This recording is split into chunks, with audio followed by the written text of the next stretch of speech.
자, 오늘은 중풍병자의 죄를 사하시다라고 한 제목인데요. 이 죄가 단순하게 어떤 병의 문제가 아니라 하나님과의 관계 속에서의 문제까지도 포함되는 문제여서 어떻게 보면 구원이라고 하는 것이 전인적이다. 우리는 영혼 구원만 자꾸 얘기하는데 실상 하나님께서 우리에게 주고자 하시는 것은 영혼 구원을 넘어서요. 예. 영혼 구원이 중요하긴 하지만 그게 전부는 아니다. 오히려 더 큰 하나님의 큰 창조의 맥락 안에서 볼 필요가 있겠다. 좀 설명드리겠고요. 자, 오늘 이건 저희가 기적을 하면서 계속해서 강조하는 거잖아요. 자, 성경 신약성의 기적은 자, 예수님이 하나님의 아들이요 하나님이심을 가리키는 표적이다. 기적에 관한 이야기를 계속 언급하면서 우리가 머릿속에 자꾸 새겨놓을 것은 이거라고 그랬어요. 그렇죠? 기적은 결국 주님이 누구냐라고 하면서 우리에게 보여주는 그런 표적이다라고 하는 것들을 전제를 가지고 이제 볼 겁니다. 자, 여러분들 교재에 보시면 저자 이야기가 나올 텐데요. 저자 이야기 속 인물들을 보면 어떤 사건을 통해서 교통사고를 통해서 그렇죠? 주님을 만났다, 뭐 하나님을 알게 됐다, 뭐 이런 의미가 있잖아요. 그렇죠? 자, 그래서 그런 인물, 이런 대화를 나눴다면 구원을 향한 그의 소망에 어떻게 반응했겠습니까? 그가 놓치고 있는 거. 내가 그것을 교통사고를 당하고 난 다음에 깨달았어. 하나님 나를 살려주셨구나. 하나님의 은혜야. 여기까지 왔어요. 그렇죠? 근데 거기에 빠진 게 있을까요? 뭔가? 영원 구원이라는 게 빠졌어요? 그거 어떤 의미일까요, 그러면? 살려주신 이유가 있는 거잖아요. 네. 교통사고에서 살려주신 이유, 하나님 주신 사명에 대해서 깨달은 건 안다고요. 살려줘 감사합니다. 그래요. 그거 좋은 방법입니다. 좋은 접근이에요. 그래서, 하나님께서 나를 살려주셨다고 하면, 의미 있는 삶이, 목적 있는 것이 있을 텐데, 거기에 대한 얘기는 나오지 않았다. 결국 나를 살려주신 것에 대해서만 감사할 뿐인 거다. 그러나 하나님 참 감사합니다. 라고 하는 거. 여기에서 멈췄다. 뭔가 더 나갈 수 있겠다. 라는 거잖아요. 자, 그것도 굉장히 중요한 요소일 수 있어요. 자, 그런데 여기서 우리가 지금 생각해 보면 뭐냐면, 이렇게 볼 수 있겠죠. 자, 모든 사람에게 그의 주권대로 주시는 일반적 은총이 있습니다. 여러분들 오늘 해가 떴는데, 그렇죠? 해가 떴는데, 여러분 위에만 해 뜨고, 그렇지 않은 사람들한테는 어둠이 따라다니거나 이런 거 없잖아요. 그러니까 햇빛이나 뭐 비나 이런 모든 것들은 하나님께서 사람이 살도록 하시는 것에 굉장히 중요한 요인이어서 우리만 누린 것이 아니라 믿지 않는 사람도 함께 누리는 거잖아요. 그것을 일반 은총이라고 그래요. 그렇죠? 자, 그런데 중요한 건 뭐냐면 거기서 한 걸음 더 나가서 특별 은혜라고 하는 게 있는데 이 특별 은혜라고 하는 것은 다른 말로 하면 구속의 은혜예요. 구원의 은혜예요. 그렇죠? 그래서 일반 은혜라고 본다고 하면 여기까지 말할 수 있어요. 어떻게 되면 하나님이 세상을 창조하신 게 분명한 것 같아. 오케이. 거기까지는 말할 수 있어요. 그렇죠? 하늘의 해와 달과 별들을 보면서 하나님이 질서 있게 세상을 창조하신 것 같아. 그래서 그 하나님께서 우리에게 이런 비도 주시고 또 우리가 애쓰고 땀 흘리면 거기에 필요한 것들을 허락해 주셔서 우리가 살도록 도우신 것 같아. 여기까지 말할 수 있어요. 하지만 그 하나님이 우리의 구원을 위해서 아들을 보내신 분이야 라는 건 못 만나요. 그렇죠? 하나님이 이 사람을 교통사고에서 건져줬어요. 하나님이 살아계신가 봐. 나를 잘 보셔서 그래도 하나님 날 구원해 주셨어. 여기까지 이 모든 어떤 사고에서 내가 살아남게 해줬어. 여기까지 갈 수 있죠. 근데 그분이 하나님의 예수님의 아버지야 혹은 그분의 아들이 예수님이야 여기까지 못 간다고 말이에요. 이스라엘의 경험을 보면 보세요 여러분들. 하나님을 깨닫게 되는 과정이 있는데요. 가장 중요한 사건이 출애굽 사건이잖아요. 그렇죠? 출애굽 사건을 통해서 그들이 만난 하나님은 어떤 하나님이냐면 구원의 하나님이에요. 하나님의 구원. 근데 이 구원이 어떻게 이루어진 거냐면 그 옛날 아브라함과 맺은 언약에서 이루어졌기 때문에 언약의 하나님이라는 말이 나와요. 그렇죠? 그래서 하나님은 언약하신 대로 그 백성을 건지셔서 이제 가나안 땅에 들여보내실 거야 이런 큰 어떤 뜻을 이루시는 분이신데 알고 보니까 그 구원의 하나님이 누구의 하나님이냐면 이전에 보니까 아브라함의 하나님이네요. 그렇죠? 그 이전으로 가면 누가 있어요? 또 노아의 하나님이네요. 그 이전으로 가면 누가 있어요? 아담이 있네요. 하나님은 결국 창조주 하나님이네. 그렇죠? 여기서는 어떤 하나님인데요? 구원주 하나님이신데, 자, 그러니까 이스라엘 백성들은 구원의 하나님을 통해서 창조주 하나님을 만나는 사람들이에요. 그렇죠? 근데 우리와 같은 사람들은 어떤 사람들이냐면, 야, 하나님 세상에 잘 모르겠는데 어떤 신은 있는 것 같아. 그렇잖아요. 우리가 로마서에서 본 것처럼 하나님께서 의심할 수 없을 증거들을 많이 뒀음에도 불구하고 우리가 인정하지 않았다라고 하니까, 그럼 그런 증거들을 인정한다고 하면 일반 은총 가운데서 인정할 수 있는 거예요. 야, 창조주가 계신 것 같아. 근데 그분이 나와 인격적인 관계가 있느냐? 그건 아니에요. 하지만 그분을 인격적으로 만나게 된 경우가 언제냐면 그리스도 예수 안에서 하나님을 아버지라 만나는 그런 놀라운 경험이 우리에게 주어지잖아요. 그렇죠? 이것을 특별 은총이라고 하고, 하나님을 나의 아버지로 고백하는 사건이기도 하고 그리스도를 나의 주로 고백하는 사건이기도 해요. 그래서 이 특별 은총, 특별 은혜라고 하는 것까지 나가지 못한다. 지금 이 사건만 가지고는. 예를 들면 하늘이 도우셨어. 이 정도 이상은 아닌다 그 말이에요. 그래서 도우신 그 하나님이 그에게 누군데요? 적어도 아버지까지는 못 간단 말이지. 왜? 아버지라고 고백하실 때는 예수님을 만나서 고백할 수 있는 거잖아요. 그렇죠? 그래서 일반 은총이 중요하긴 하지만, 그러나 그것이 하나님을 나의 아버지로 고백하는 그런 특별한 은혜까지 가지 못하게, 아까 말씀하신 한 걸음 더 나갔어야 되는데 더 나가지 못하는 거죠. 그래서 주님을 나의 구주로 고백하는 과정들이 생략되어 있는 상황이다. 거기까지 나가지 못한 거죠. 자, 한번 보세요. 영접하는 자. 이 얘기는 뭐냐면 그리스도 예수라고 하는 그분과의 관계 속에서 그분을 맞아들인 거잖아요. 자, 영접하는 자, 곧 그 이름을 믿는 자들에게는 하나님의 자녀들은 권세를 주셨다. 이 권세를 누리려면 그 아들을 믿어야 될 텐데 일반 은총만 가지고는 안 된다 그 말이에요. 반드시 하나님을 아버지라 부를 수 있는 권세를 얻으려고 하면 그리스도 예수를 믿음으로 받아들이는 그런 결단과 그런 과정들이 반드시 필요하다. 혈통이나 육정이나 사람이 더 나지 아니하고 오직 하나님께서 나서 내가 뭔가 하나님의 자녀가 되겠어, 이런 어떤 의지를 가지고 한 게 아니에요. 혹은 야, 내가 아브라함의 자손인데 뭐 당연히 하나님 자녀 되는 거 아니야? 이것도 아니다 그 말이에요. 혈통이나 나의 계획이나 나의 의지나 이거 된 것이 아니라 하나님께서 우리에게 선물로 그 아들을 주셨기 때문에 우리가 그 아들을 통해서 하나님의 자녀가 되는 이런 놀라운 복과 은혜를 누릴 수 있게 된다 그 말이에요. 그래서 여러분들 하나님한테 어떤 뭐 하늘에 계신 분이든 어쨌든 간에 뭐 나의 삶을 지탱하고 인도한다고 하는 그런 신에 대해서 하나님 감사합니다. 뭐 하늘을 감사합니다. 뭐 천우신조예요. 하늘이 도왔어요. 이렇게 하지만 그때의 그것은 어쩌면 운에 불과할 수 있다는 거죠. 진짜 하나님을 인격적으로 만나고 나의 구세주라고 뭐 고백할 수 있는 그런 거기까지는 나가지 못한다. 그래서 우리가 누구한테 감사하냐가 되게 중요해요. 그런 얘기 있지 않습니까? 길거리에 사람이 사고나 쓰러졌어요. 그게 누가 달려가지고 막 응급처치 막 하려고 그래. 당신 의사예요? 그러니까 아닌데요. 근데 어떻게 당신 이거 하려고 하면 그러냐고 그러니까 우리 아버지가 의사고 우리 할아버지가 의사라고, 대대로 의사라고. 근데 난 의사는 아니라고. 그럼 당신 할 수 있겠냐고요.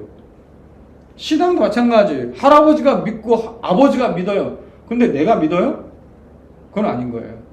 우리 아버지가 우리 할아버지가 하나님을 나의 아버지라고 고백하고 그리스도 예수 나의 주라고 고백했어도, 그러나 내가 그 믿음을 이어받지 못하고 내 안에서 그리스도 예수를 믿는 믿음이 없다고 하면 하나님과 관계가 없는 사람인 거잖아요. 그렇죠? 그래서 예수님을 영접한다, 믿는다, 이것이 전제되지 않고서는 우리가 그저 일반 은총에 거할 뿐이지 특별한 은혜 가운데로 나가지 못한다. 자, 교회 생활을 하며 자란 사람은 이미 복음을 들어서 잘 알고 있을 거라고 단정 짓는 것이 위험하다. 일반적으로 우리가 그렇게 생각해. 아유, 내가 교회 오래 다녀서 뭐 척하면 척이야. 가끔은 세간족 이제 와가지고 이제 등록하잖아요. 물어보면 어릴 때 좀 다녔어요. 이분들이 자랑하는 게 몇 가지 있어. 내가 어릴 때 다녔다니까. 그래서 뭘 자랑해요? 아, 찬송가 두세 곡은 알아요. 그게 뭐 어쩌다고. 아무 의미 없어요. 그렇죠? 자, 전제하는 거예요. 단정 짓는 거예요. 복음을 잘 알겠지. 자, 여러분들 복음을 잘 알아요? 알아요? 뭐 꿀을 드시려구나. 복음을 알아요? 자, 복음이 뭔지를 누구한테 난 설명할 수 있어요? 손 들어보세요. 모르니까 지금 배우러. 공부랑 하고 배우러. 권사님이잖아요. 몰라요. 그 직분을 어떻게 받았어요? 그러니까. 아직도 배우고 있어요. 그러니까 중요한 건 몇 년을 다녔다. 내가 어릴 때부터 날 때부터 나는 모태신앙이야. 우리 엄마가 뱃속에 날 들고 말이지 그 교회 다녔어. 아무 소용 없다니까요. 그것들이 여러분의 자랑이 되면 안 된다 그 말이에요. 아까 말씀드렸잖아요. 혈통을 자랑해도 아무 의미 없어요. 우리 집이 기독교 집안이에요. 그게 뭔 상관이냐고. 당신이 안 믿는데 이게 문제인 거잖아. 자, 그런데 성경을 끼고 살아요? 나는 집에 성경책 10권이 있어요. 심지어 나는 통독 10번 해가지고 주석을 받았어요. 옛날에 우리가 10번 읽은 사람한테 주석 줬으니까. 근데 그래서 뭐 그렇게 읽고 배우고 해서 누군가에게 복음은 이거예요 라고 설명할 수 있냐 그 말이에요. 전할 수 있냐 그 말이에요. 여러분들 내가 알고 있는 것 같아도 누군가에게 그것을 전달하거나 가르치지 못하면 난 모르는 거예요. 그냥 안다고 내가 지금 착각하고 있는 것 뿐인 거죠. 그래서 교회 생활을 하면서 교회 생활이 뭔데요? 예배 오는 거예요? 그렇죠? 또 있나요? 뭐 이것저것 봉사하는 거 참여하는 거예요? 아 그래 사람을 좋아해서 난 이런 게 좋아. 뭐 여러분처럼 이렇게 앉아가지고 내가 공부하고 내가 좀 말씀을 좀 배워봐야지. 아 나 그런 거 잘 못하겠고 난 그냥 움직이고 활동하는 게 좋아. 아 그래서 사람 좋아서 맨날 그렇게 어울리고 다녔어. 그래서 난 교회인 줄 알았어. 그리고 내가 하나님을 알고 믿는 줄 알았어. 근데 하나님이 누구예요? 라고 하면 몰라요. 예수님이 어떤 분이신데요? 몰라요. 아 그냥 교회 다니면 다 되는 거 아니요? 아니라니까. 가끔 연세 드신 분들 그래요. 아우 저는 아무것도 몰라요. 권사님이 되시고 교회를 3, 40년 다니고 아무것도 몰라요. 제가요 여러분들 한 60, 70 되셔가지고 교회에 나오셔서 내가 이제 예수 믿어보려고 합니다. 이런 분들이 그런 말 하면 내가 인정해. 아 그렇겠지요. 이제 막 교회 나오셨는데 뭘 많이 아시겠어요. 그냥 천천히 배우시면 돼요. 이렇게 말씀드릴 수 있어요. 그런데 30년, 40년을 교회 다니는데 여전히 몰라. 그럼 어떡하라고? 네? 여전히 모른다고. 교회 다녀도요. 이제 시작이고 또 시작이고 한 해 한 해 시작이요. 항상 시작. 항상 시작이요. 시작은 그만하시라고. 항상 시작이더라고. 또 깨닫고 끝까지 가야 돼. 바울이 뭐라고 하냐면 너희가 다시 부활에 관해서 배워야 되겠냐? 이런 얘기를 하거든요. 부활 중요하지.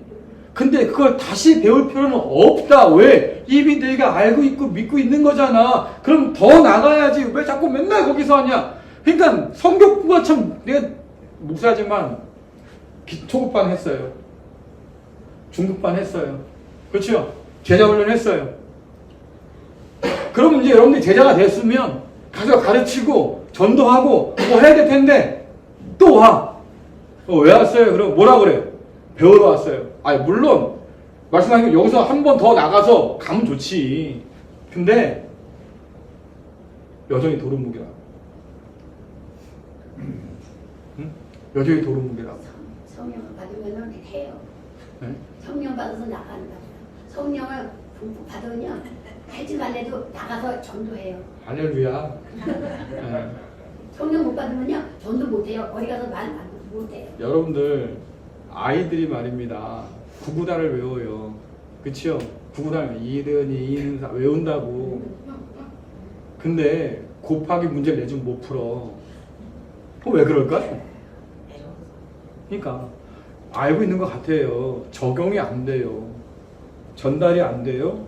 내가 누군가 야 너 그거 몰라 가르쳐줄게 일로 와봐. 이거 이렇게 해가지고 하는 거잖아. 가르쳐줄 때 내가 안다는 게 확신해지는 거잖아요. 근데 내가 안다고 생각했지만 알지 못하는 거야. 가르쳐주지 못하면. 그래서 내가 이렇게 말씀드리는 것이 뭐냐면 교회 생활을 한다고 해서 그 사람의 믿음이 교회 생활에 아주 익숙하다고 해서 그 사람의 믿음이 대단하다? 말할 수 없겠다. 단정 짓지 말아라. 여러분 집에 수많은 그런 뭡니까 졸업장이 있을 수 있어요. 지금 뭐 초급반, 중급반, 대자반 뭐 해도 쫙 있어.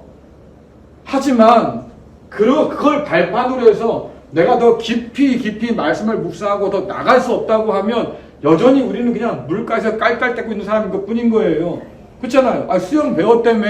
그럼 저기 뭐 세영장 왔다 와야지. 근데 계속 그냥 우리는 물가에서만 깔짝대고 있는 거예요. 나는 다시 또 부활을 배워야 돼. 난 또 뭘 또 배워야 돼.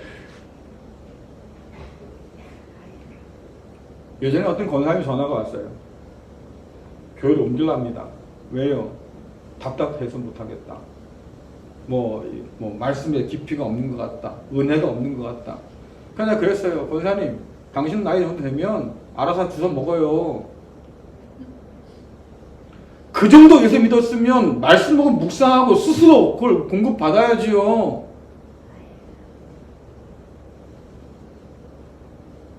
그래서 그렇게 말씀 은혜 따라가다가 이단 간 사람이 한둘이냐고 지금. 덕에 깊은 말씀 밑에 따라가가지고 지금 신천지가 있는 사람들이 한둘이냐고 우리 교회 사람 중에서. 정신 차리라니까요 여러분들. 그게 아니라니까. 백날 믿어도 소용없는 이유가 있습니다. 왜? 단정. 스스로 속는 거예요. 내가 성경을 이렇게 읽었고 내가 교회를 이만큼 다녔으니까 나는 복음을 알고 있는 거야 라고 스스로 생각하는 거예요. 아니라니까요.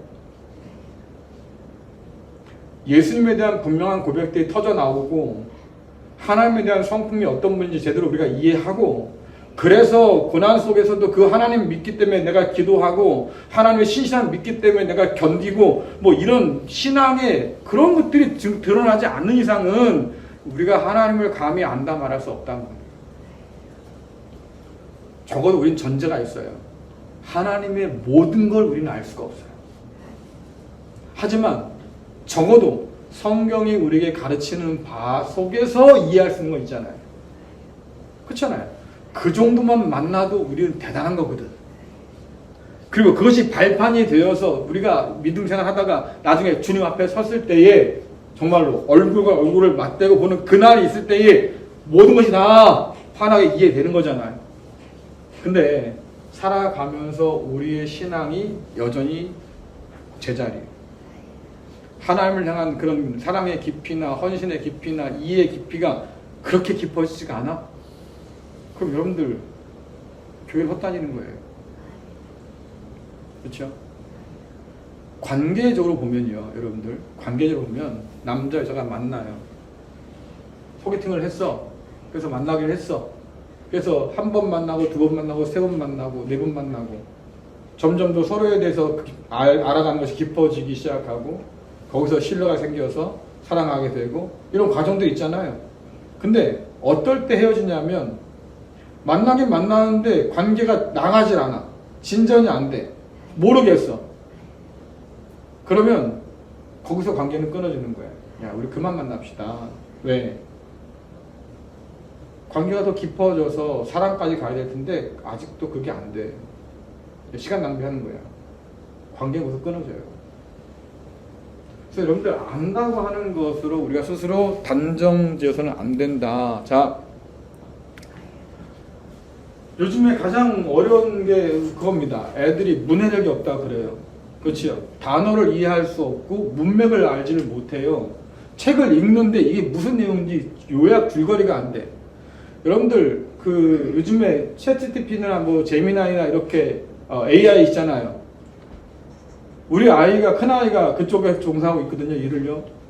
제가 한번 물어봤어요. 아들아, 아빠가 요즘에 이게 잘 뭔지 모르겠는데 이게 아빠 목회에 도움이 되겠냐? 하도 요즘에 이제 그런 게 많이 있으니까 물어봤어요. 그때 얘가 하는 말이 뭐냐면 아빠, 요약하는 건 얘를 못 따라가요. 핵심을 정리해내고 요약하는 건 얘를 못 따라가요. 인간이 얘를 따라갈 수가 없어요. 그래? 그래서 제가 제 설교 원고를 넣어봤어요. 넣고 나서 제가 명령을 내렸어요. 이것을 좀 더 세련된 문장으로 바꿔줘. 여러분들 제 설교 원고를요, 목차부터 시작해서 주제부터 시작해서 쫙 일렬로 요약해서 딱 보여주는데 제가 기가 막혔어요. 야, 이젠 우리가 얘를 이길 수는 없겠구나. 그런 면에서는. 다른 쪽으로 우리가 승부를 걸어야 될 텐데.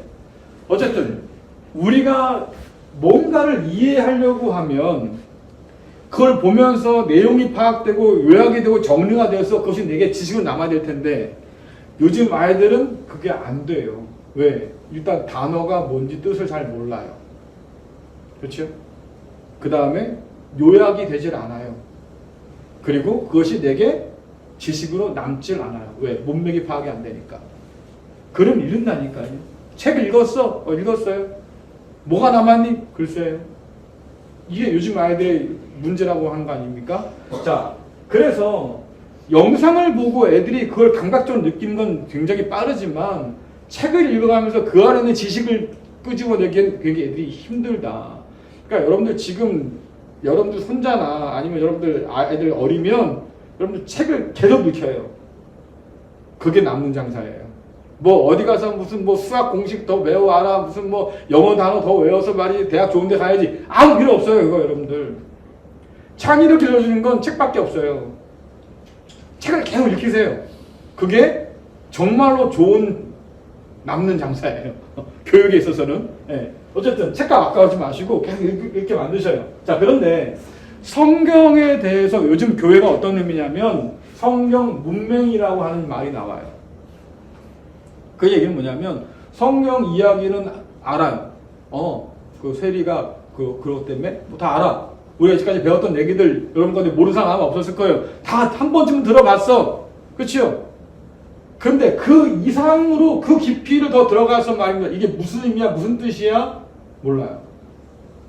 심지어 요즘엔 성경책 읽지 않는 시대가 돌아왔기 때문에 어떤 아이들은 성경에 그런 책이 있었어? 그런 얘기가 있었어? 라고 묻는 아이도 있어요. 성경 문맹이 찾아온 거예요. 성경책이 없어서가 아니라 성경책을 가지고 있어도 그 내용을 제대로 이해하지 못하는 문맹이 점점 더 커지고 있다 그 말이에요. 이런 일들을 우리가 여기서 왜 배웁니까? 왜 창세기부터 시작해서 요한계시록까지 이 관통하는 이야기들 얘기를 나누겠습니까? 여러분 이것을 통해서 성경을 바라보면 맥락이 잡히기 시작하는 거죠. 이게 이런 의미야. 근데 그 맥락을 잡아내지 못해. 성경 공부를 했음에도 불구하고. 왜? 남아있는 게 없는 거예요. 그냥 여기서 가서 일로 빠져나가 버린 거죠. 어떤 분도 그래. 그래도 콩나물처럼 뭐 크겠지. 제가 지금 콩나물 키우려고 이런 줄 아세요, 여러분들? 저는 콩나물 반찬 되게 좋아하는데요. 콩나물은요, 콩나물이에요. 그렇죠? 콩나무가 돼야지. 그래야 콩 열매를 맺을 거 아니에요. 이게 우리의 최종 목적이잖아요. 네.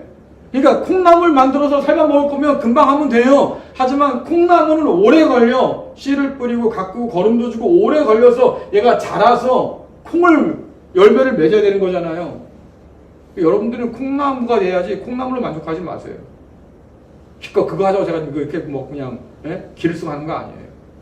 그래서 성경을 우리가 읽고 이해할 수 있는 능력들이 필요하고 그래서 이런 과정들을 여러분께 지금 개설해서 지금 강의를 하는 거고 그렇지 못해서 말입니다. 성경을 읽어도 무슨 뜻인지 몰라. 의미를 모르겠어. 이런 사람들이 점점 더 교회 내에서 늘어가고 있다. 그래서 여러분들 어떤 사람은 그래요. 성경을 영화로 배워요. 그렇죠? 성경을 영화로 배운다고. 뭐 노아라는 영화도 있었습니다. 그게 성경 그대로 반영했을까요? 천만에요. 반영하지 못해요. 자꾸 왜곡된 걸 보여주는 거예요. 그러니까 그런 걸 보고 나는 성경을 안다고 생각하는 거죠. 안 그래요, 여러분들. 그러면 안 된다. 성경은 텍스트예요. 텍스트를 통해서 그것을 깊이 좀 연구하고 바라보는 작업들이 필요한 거지요. 자, 교회 안에서 복음의 무지한 일이 더는 발생하지 않게 하려면 어떻게 해야 될까요? 어떻게 해야 되죠? 거기는 없는 질문일 것 같은데 좀 심한 질문이에요. 여러분들 교회 안에서 복음의 무지한 일이 더는 발생하지 않게 하려면 어떻게 해야 돼요? 자, 한 가지. 절에 다니는 사람들은 불경을 읽을까요? 있는 사람이 있어요. 읽는 사람 있어요. 예, 뭐 천수경이고 금강경이고 읽는 사람이 있어요. 책 갖다 놓고 그 주에서 갖다 놓고 이게 이런 의미구나 이런 사람도 있고요. 예. 심지어 불경을 외우는 사람도 있어요. 그렇죠? 하지만 대부분의 사람들은 몰라요. 대부분의 사람들의 주장은 그거예요. 우리 엄마가 내 이름을 기와 땅에 써가지고 절에 갖다 놨대요. 그게 다예요. 거기에 갖다 내 이름 있으니까 부처님이 알아서 날 도와주고 그럴 거예요. 외운 거 딱 하나 있어. 나무 아미타불 관세음보살 하나 있어. 그렇죠? 그 경전을 다 이해하지 않습니다.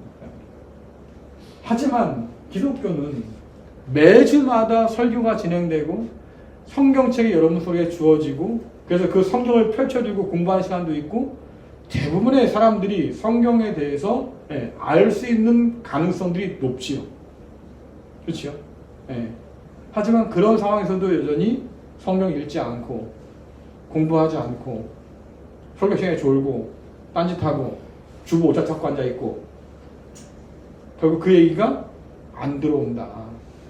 자, 그런데도 불구하고 복음의 무지한이 더는 발생하지 않도록 하려고 하면 어떤 일이 벌어져야 되느냐? 자꾸 가르치고 여러분 배워야 돼요. 이게 없으면 그래서 여러분들 교회의 가장 중요한 5가지의 일 가운데 빠지지 않고 등장한 게 뭡니까? 교육이에요. 하나님 말씀을 가르치고 그렇죠. 공부하는 이 과정들은 반드시 필요하다. 그래서 그것을 위해서 사도들이 한 게 뭡니까? 복음을 요약해 놓은 일들이에요. 그 중에 하나가 뭐예요? 여러분들이 외우는 사도신조 같은 것들이 그런 거지요. 복음을 요약해서 빠르게 전달할 수 있도록 만들어주고 교리들을 정리해서 그 교리를 통해서 성경을 보게 하고.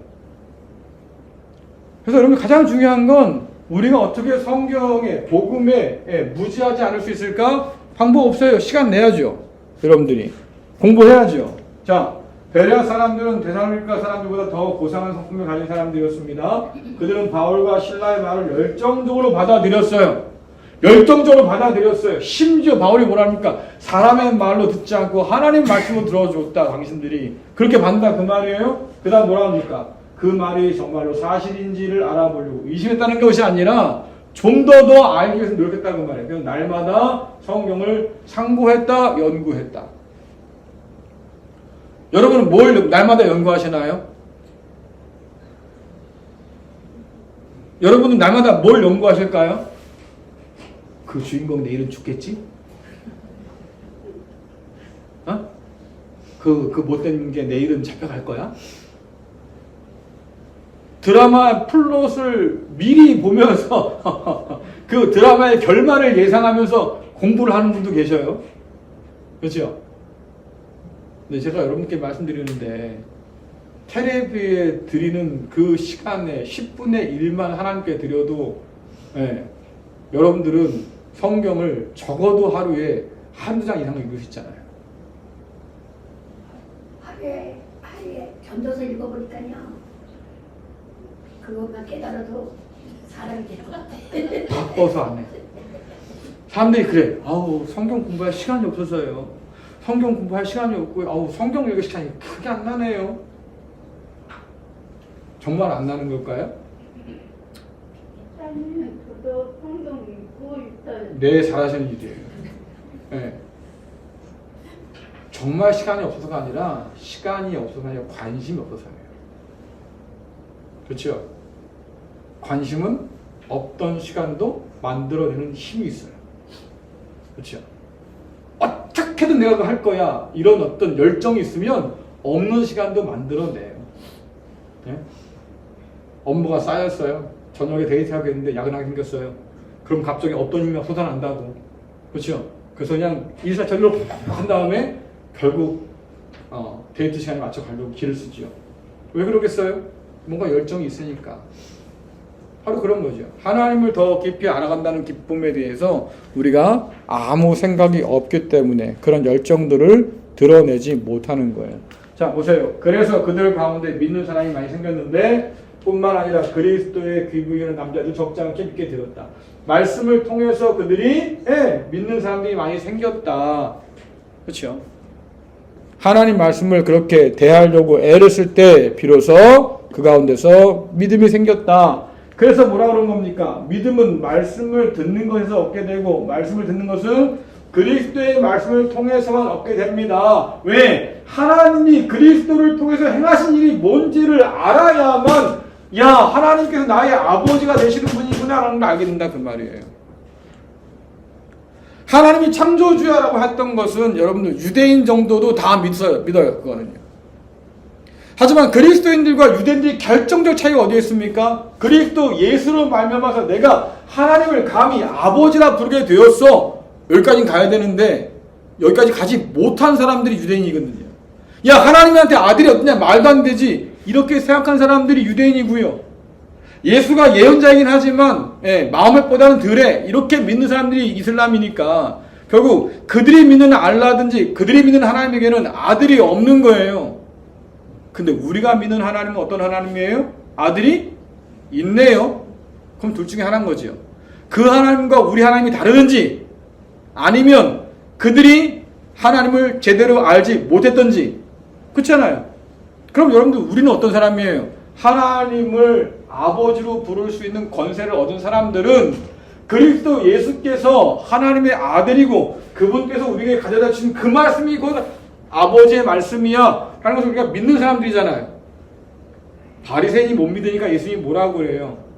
나는 하늘에서 왔고 하늘에서 일어난 내가 보고 온 사람인데 아버지가 나를 보내서 너에게 말씀하라고 한 거야. 근데 내 말을 너희들이 알아듣지도 못하고 믿지도 못해? 그러면 니네 아버지와 내 아버지는 다르다고 말씀하잖아요. 하나님이 다르다 그 말이에요. 그렇죠? 우리 하나님은 뭐가 있어요? 아들이 있는 하나님이고 쟤네 하나님들은 아버지가 아들이 없는 하나님이고 그러니 그들은 하나님의 아들로 불릴 수가 없는 거죠. 아버지라 부르지 못하니까 아들이 없다 그러니까 이게 다르다 그 말이에요. 그래서 여러분들 자꾸 사람들이 복음에 물타기를 합니다. 아유 유대인이 하나님이 뭐 이스라엘의 하나님이고 다 우리 하나님이고 다 그렇지 뭐. 맞아요. 하지만 그리스도 예수를 통해서 우리가 더 놀라운 계시를 받은 게 뭡니까? 그래서 그분이 우리의 아버지가 되신다고 예수님을 통해서. 그럼 여러분 우리는 구약보다 훨씬 더 큰 그런 계시를 받은 사람들이야 그 말이에요. 그것을 자꾸 배우고 마음이 생기고 묵상하고 믿고 따라 살 때 그래서 우리 가운데 믿음의 놀라운 역사들이 일어나는 거죠. 자, 그래서 이렇게 성경에 우리가 문외한이 되고 그리고 무지한 사람이 되어서 문맹률이 높아한다고 하는 건 교회가 말씀 가운데 제대로 설 수 없다 그 말이에요. 결국은 이스라엘 백성들이 사사기 시대 때 어떻습니까? 하나님 말씀이 있음에도 불구하고 자기 소견에 옳은 대로 살았어요. 이 시대를 지금 사사 시대라고 말하는 이유가 바로 거기에 있는 거죠. 여러분 마음대로 멋대로 자유롭게 여러분 생각대로 취향대로 복음을 믿을 수 있는 것은 아니다. 오히려 성경의 복음에 여러분이 무릎 꿇고 낮추고 받아들여야지 내 생각과 내 마음대로 뭔가를 바꿔서 내 멋대로 뭔가를 해보려고 하면 결국 그것은 성경을 벗어난 일이다. 한국교회가 바로 서는 건 다른 데 있는 게 아니에요. 말씀만 제대로 읽고 제대로 이해해도 교회는 달라질 수 있어요. 자, 세 가지 배울 겁니다. 믿음이란 예수님의 치유를 간구하는 것이다. 예수님은 치유보다 용서도 필요할 때가 있다고 말씀하신다. 예수님은 이 땅의 고통과 영원한 고통을 모두 덜어주신다. 이 세 가지를 이 한 사건을 통해서 배우게 될 거다라고 하는 거죠. 자, 마가복음에 있는 말씀이에요. 수일 후에 예수께서 다시 가버나움에 들어가시니 집에 계신다는 소문이 들린지라 많은 사람이 모여서 문 앞까지도 들어설 자리가 없게 되었는데 예수께서 그들에게 도를 말씀하시더니 자 어느 순간 예수님이 셀럽이 된 걸까요? 예? 그래서 막 사람들이 모여들고 말입니다. 뭐 유튜브 방송하면서 난 지금 예수님 만나고 있다고 뭐 이런 걸까요? 아니에요. 그런 게 아니라 예수님 앞에 모여든 이 많은 사람들은 다 뭔가 문제가 있던 사람들인 거예요. 병이 있다거나 귀신이 들렸다거나 그렇죠? 아니면 하나님의 말씀이 무엇인지를 너무나 갈급했던 사람들이거나 이런 사람들이 주님 앞에 몰려들게 되었다. 자, 그런데 이런 무리를 보면서 주님의 마음 가운데 들어있던 마음은 긍휼이죠. 실상 이 사건들은 어떤 사건들이냐면 예수님이 좀 쉬러 오신 거예요. 쉬러 오셨는데 쉬지도 못하게 사람들이 막 그냥 잔뜩 모여 있는 거예요. 그러면 이제 예수님이 나 오늘 피곤하니까 다음에 오세요. 내일 이 시간에 다시 봅시다. 미안해. 우리 들어가면 되잖아. 문 닫고. 근데 예수님이 그러지 못한 거지. 왜? 이 사람의 처지를 아시는 거예요. 자, 성경에 보면 마가복음에 이런 말씀 있어요. 예수께서 나오사 큰 무리를 보시고 그 목자 없는 양 같음으로 인하여 불쌍히 여기사 이에 여러 가지로 가르치시더라. 예수님께서 사람들이 모였으니까 그 사람들을 영접하고 그들에게 가르치신 이유가 뭡니까? 양 같아서 목자 없는 양 같아서 유리방황하는 것 같아서 정처 없는 것 같아서 그래서 어떻게 합니까? 불쌍히 여겼다. 이 마음이 가르치게 되는 거고 이 마음이 치유의 능력을 발휘하게 하는 거잖아요. 이 불쌍히 여기는 마음은 긍휼의 마음이라고 하는데 이것은 하나님이 그 백성을 바라보시는 마음이기도 해요. 그렇죠? 그래서 하나님께서 구원하시는 그 출발점이 어디냐라고 하니까 긍휼이에요. 애굽에서 고통당하는 그 백성을 보시고 하나님께서 긍휼히 여기신 거죠. 불쌍히 여기셔서 그들을 건져내신다. 그러니까 우리가 가지고 있는 여러 가지 그런 어려움 가운데서 우리가 곤고함을 가지고 살아갈 때에 그런 우리를 하나님께서 불쌍히 보신다. 이 긍휼이 우리를 구원하시는 은혜의 출발점이다라고 하는 거예요. 자, 우리는 잃어버린 자들에게 복음을 전하지 않고 그들과 교제하기를 꺼리는 것에 대해 어떤 변명을 하곤 합니까? 자, 예수님께서는 피곤하지만 나오셔서 그 백성들에게 복음을 가르치시고 때로는 병자도 고치시는 그런 능력을 행하셨습니다. 그 가운데 긍휼의 마음이 있다고 그래요. 그런데 우리는 잃어버린 자들에게 복음을 전하지 않고 그들과 교제하기를 꺼리는 것에 대해 어떤 변명을 합니까? 어떤 변명해요? 어떤 변명? 그 당시에 예수님의 반대편에 있던 유대교의 지도자들 누가 있어요? 예를 들면 바리새인들, 예를 들면 사두개인들, 예를 들면 제사장들, 서기관들, 율법 사람들. 자, 이런 사람들과 예수님의 차이가 있죠. 어떤 차이가 있죠? 그렇죠. 그들은 죄를 정죄하죠. 너 죄인이야. 그래서 너는 구원받을 수 없어. 단정 지어버렸잖아요. 근데 예수님은요. 여기 불쌍한 사람들인 거야. 그럼 마음의 출발점이 다른 거예요. 그 사람에게는 불쌍히 여길 마음이 없는 거죠. 그래서 주님께서도 바리새인들을 불쌍히 여기지 않았어요. 이게 중요해요. 그렇죠? 너희가 너희 죄를 용서하면 하늘에 계신 하나님은 너희 죄를 용서해 줄 거야. 너희가 이웃에게 뭔가를 했으면 그건 하나님께 한 거야? 내게 한 거야? 주께서 말씀하신단 말이에요. 근데 너희가 죄인들을 용납하지 않고 그렇게 막 배척했어? 그러니 너희도 하나님이 배척할 거야. 그 말 아니에요. 그래서 예수님이 바리새인에게 친절한 적이 없어요. 여기 성경 보세요. 딱 한 번 있어. 언제?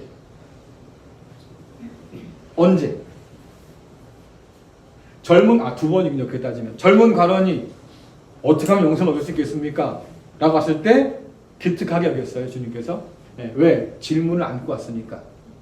밤중에 찾아온 니고데모가 어떻게 거듭날 수 있습니까? 질문을 안고 찾아왔어요. 그렇죠? 바리새인인데 율법학자인데 겸손하게 주님께 여쭈러 왔어요. 그때는 주님께서 그래 맞아주시고 대화하시고 응대해 주셨어요. 그런데 그 나머지 바리새인에 대한 얘기를 한번 찾아보세요. 언제 주님께서 바리새인에게 친절하게 대한 적이 있는지요? 없어요. 왜? 그들 교만한 사람들이거든요. 어떤 분이 저한테 그래요. 아, 목사님 너무 차요, 사람이. 정도 없어 보이고 아주 그냥 뭐 그래요. 제가 왜 그럴까요? 어떤 분들은 교만해서 너무 눈에 보이게 교만해요. 제가 곁을 안 주는 이유는 거기에 있어요. 그런 사람들을 그런 사람들에게 좋게 가죠.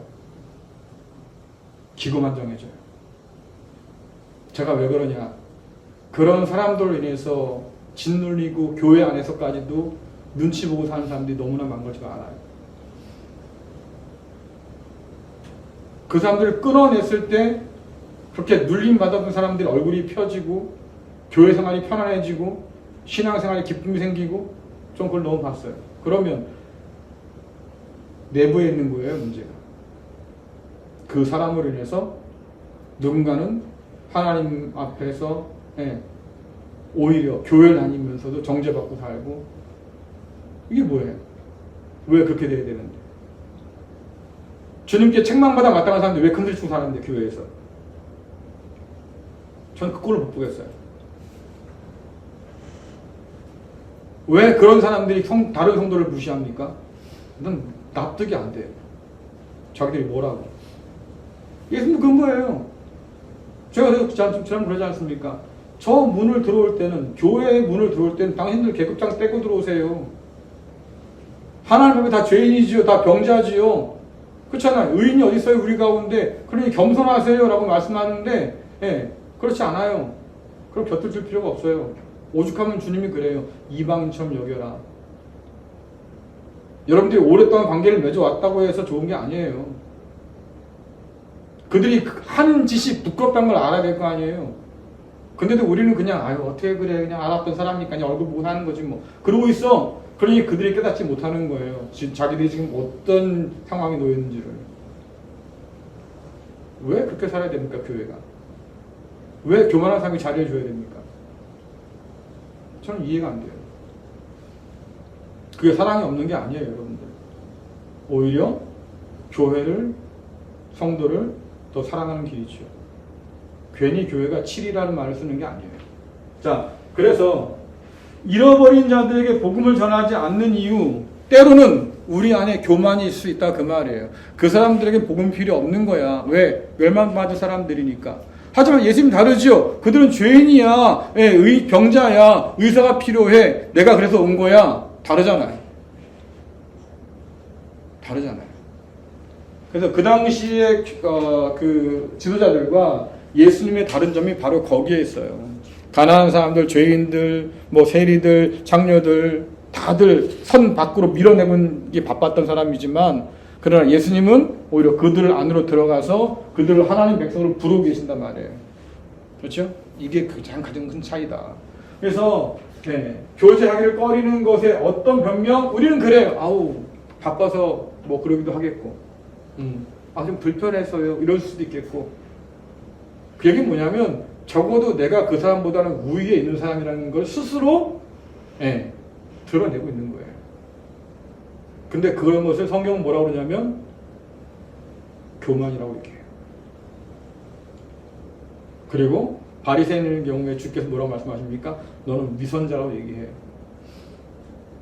그러니까 우리가 착각하는 게 뭐냐면 우리는 항상 주님의 어린 양이라고 생각해요. 그렇죠? 여러분 주님의 어린 양일까요? 제가 목회를 해보니까요, 양인 줄 알았는데요, 이리도 있더라고요. 정말요.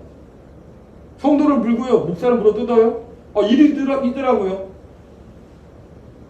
그 이리한테 물려 죽는 게 목사의 몫이래요. 저는 달라요. 이리는 때려야죠. 쫓아내야죠. 공동체 지켜야죠. 성도를 해치지 못하게 막아야죠. 여러분, 밖에 있는 이리가 무서운 게 아니에요. 그건 우리 밖에 있잖아요. 그렇죠? 안에 들어와 있는 이리가 더 무서운 거예요. 근데 우리는 거기에 침묵해요. 아우, 은혜가 안 되잖아. 그 사랑으로 받아줘야지. 그래 여러분들 일이 남고 계속 한번 쓰다듬어줘 보세요. 때로는 길들일 수도 있겠지만 대부분 아마 물릴 겁니다. 제 경험상 그래요. 그래서 중요한 건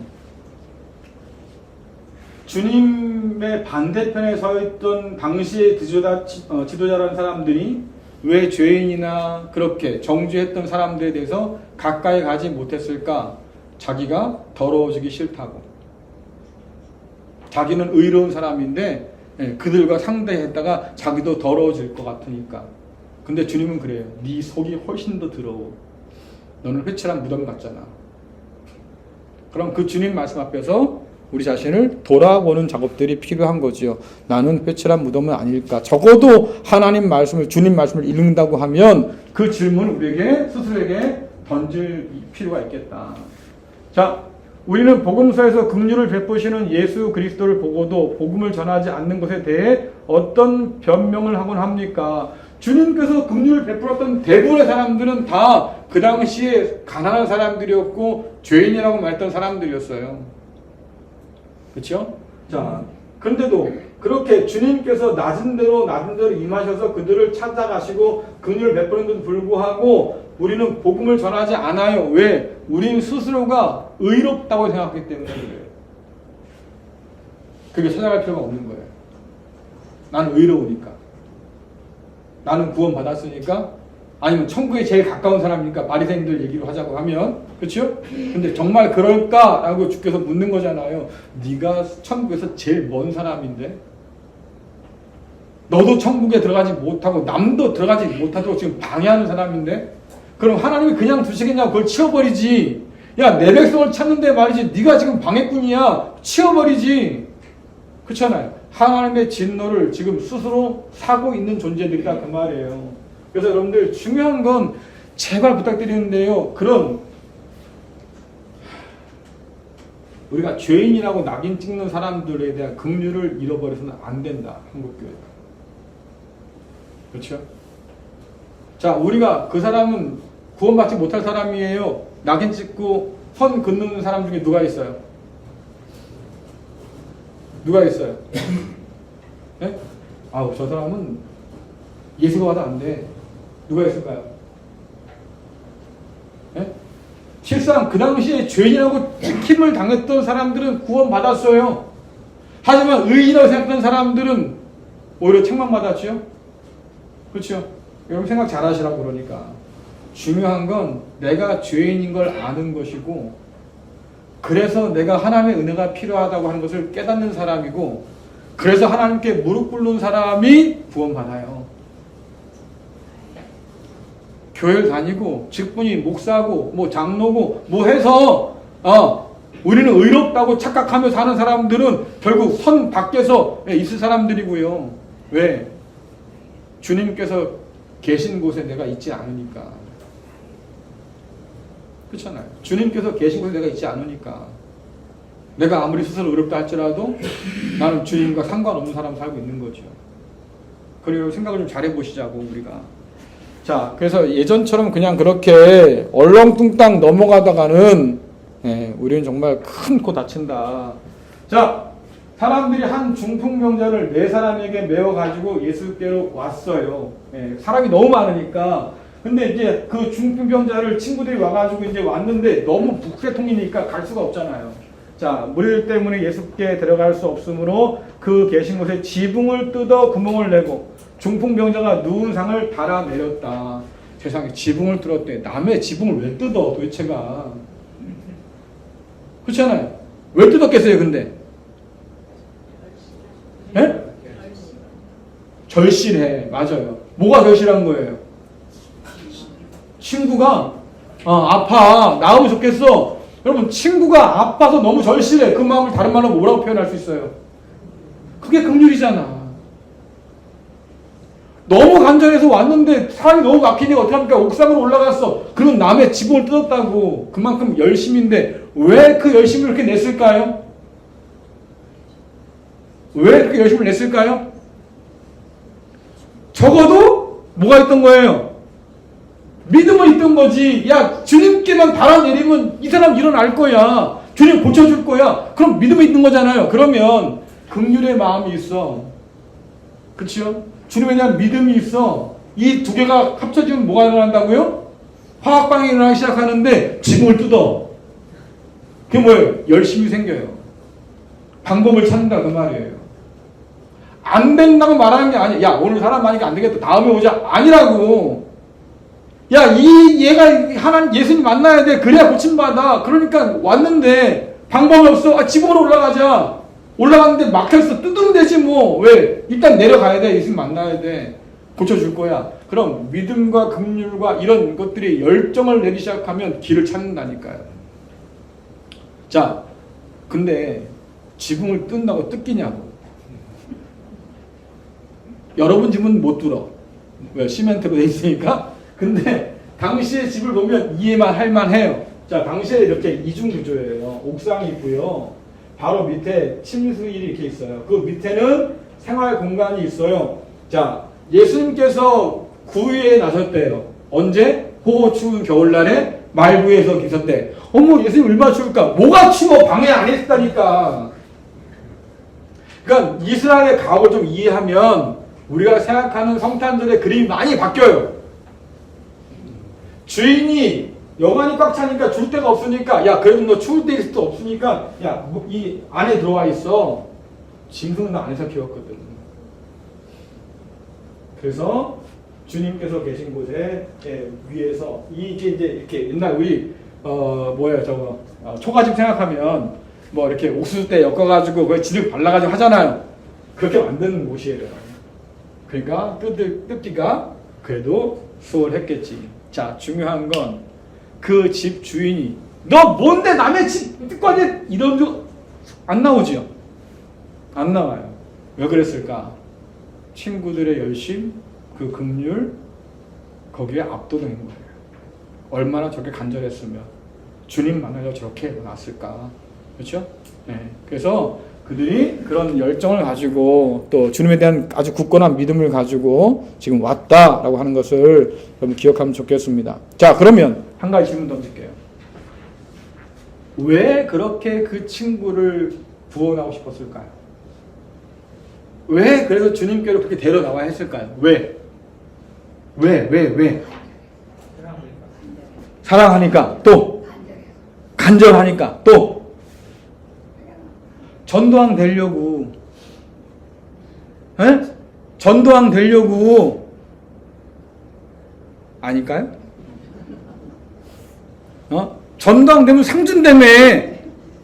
그래서 자, 여러분들, 그래서 우리가 하는 전도를 한 번쯤은 돌아보자. 그죠? 한 번쯤 돌아보자. 전 초청찬지 안 합니다. 예? 질려서 안 해. 그리고 하나님 방법이 아니어서 안 해. 인도 사람 끌고 와. 상품 준대, 뭐 준대. 미끼를 막 던져. 그렇죠? 미끼만 따먹고 똑 따먹고 가는 사람이 있어. 어떤 사람이 그 지난번에 예전에 그랬던 권사님이, 이제 목사님 오늘 이번이 마지막이야. 왜요? 10년째 따먹고 안 나와. 선물 몇 밖에 안 나와. 기분 나빠 죽겠어. 왜 하냐고. 중요한 건 전도 왕이 되고 싶어서가 아니잖아요. 그렇죠? 예수님 만나서 이 친구가 살아야 되는데 그게 가장 큰 이유잖아요. 우리의 전도의 이유는 뭐예요? 그 사람이 정말로 예수를 믿어서 구원을 받고 그 모든 고난 가운데 견디고 이겨내고 승리한 것을 보고 싶은 거예요? 그래야만 된다 그 말이에요. 그것이 아니라고 하면 우리는 지금 하나님께로 데려오는 그 일들을 전혀 주님 뜻과 상관없이 하고 있는 사람일 뿐인 거다. 하늘의 상급을 받고 싶어서가 아니에요, 여러분들. 전도상 시상한다는데 1등 뭐 준다더라, 이번에 제주도 보낼지도 모르더라, 이래서 하는 게 아니라고요. 그 영혼에 대한 관심이 없으면, 그 사람의 삶에 대한 관심이 없다고 하면 여러분, 우리의 전도는 아무런 의미가 없어요. 그냥 나의 종교적인 행위일 뿐인 거다. 의미가 없다. 자, 어떤 이유로 사람들을 예수님께 인도하고 있습니까? 한번 생각해 보세요. 여기까지 하고 쉬겠습니다.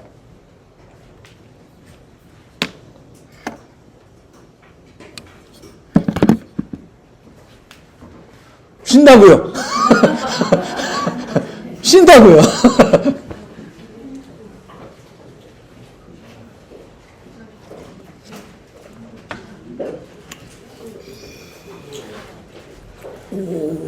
야, 이거 엄청 센데? 네, 알겠습니다. 아, 고맙습니다.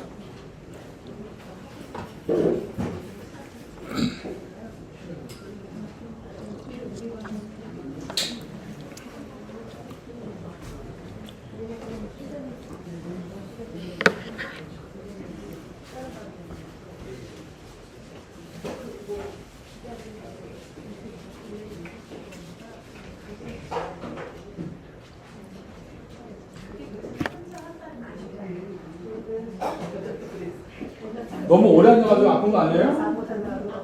네? 일 때문에 그래? 목 많이 들어서? 조심하셔야 돼요. 조심하셔야 돼요. 아이고.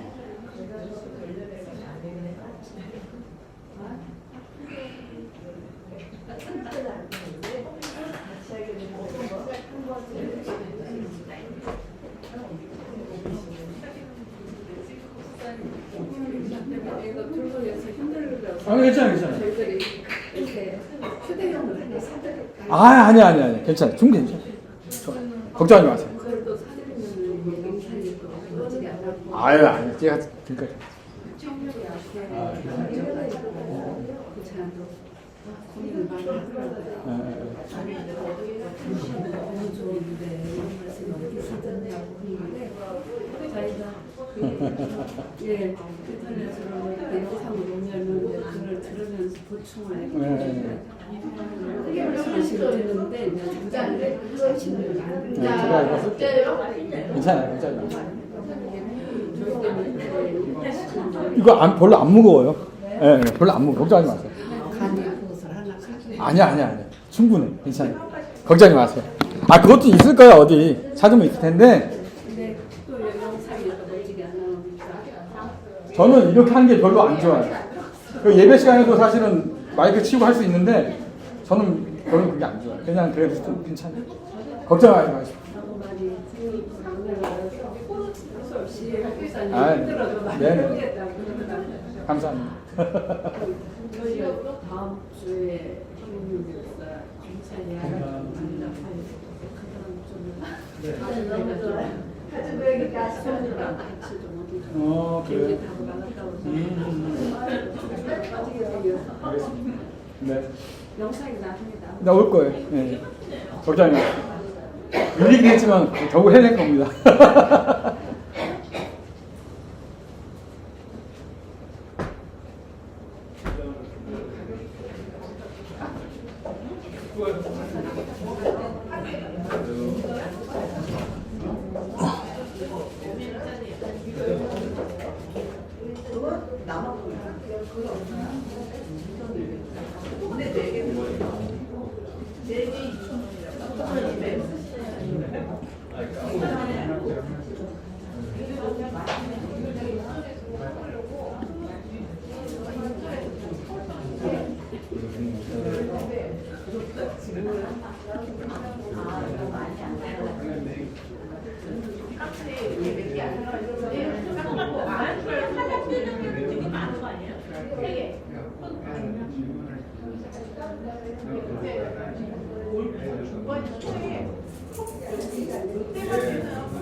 오늘 성역 공부하는데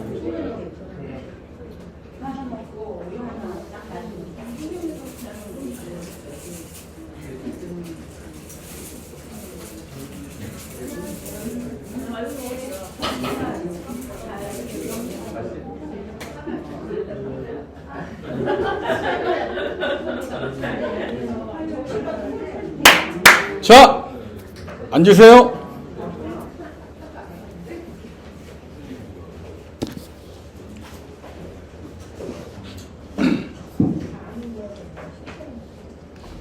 얼마 전에 이런 기사 중에 하나가 있었는데요. 한 교회 목사님이 교인들한테 선언을 했대요. 사람들을 교회로 데려오지 마세요. 제가 볼 때는 좀 지나친 것 같긴 한데 왜 그렇게 폭탄 선언을 했을까요? 그분이. 사람들을 교회로 데려오지 마십시오.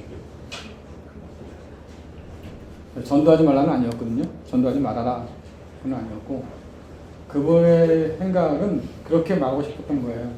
여러분이 가서 교회가 되십시오. 네. 여러분들이 가서 교회가 되십시오.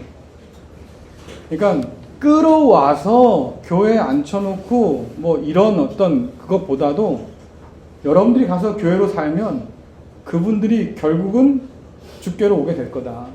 그러니까 교회에 등록하는 게 문제가 아니라 그 전에 더 중요한 건 주님께 그 영혼이 돌아오는 거다라고 하는 거예요. 네. 이게 굉장히 아다르고 어다른 것 같은데 중요한 메시지거든요. 그래서 이분이 굉장히 고민을 많이 하셨겠다. 그 얘기를 꺼내기까지는. 그리고 정말로 전달하려고 하는 게 그래서 전달하지 말라고?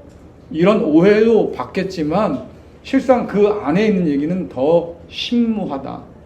여러분들이 교회가 되셔서 그들이 하나님께로 돌아오는 통로가 된다고 지금 얘기하고 있는 거잖아요.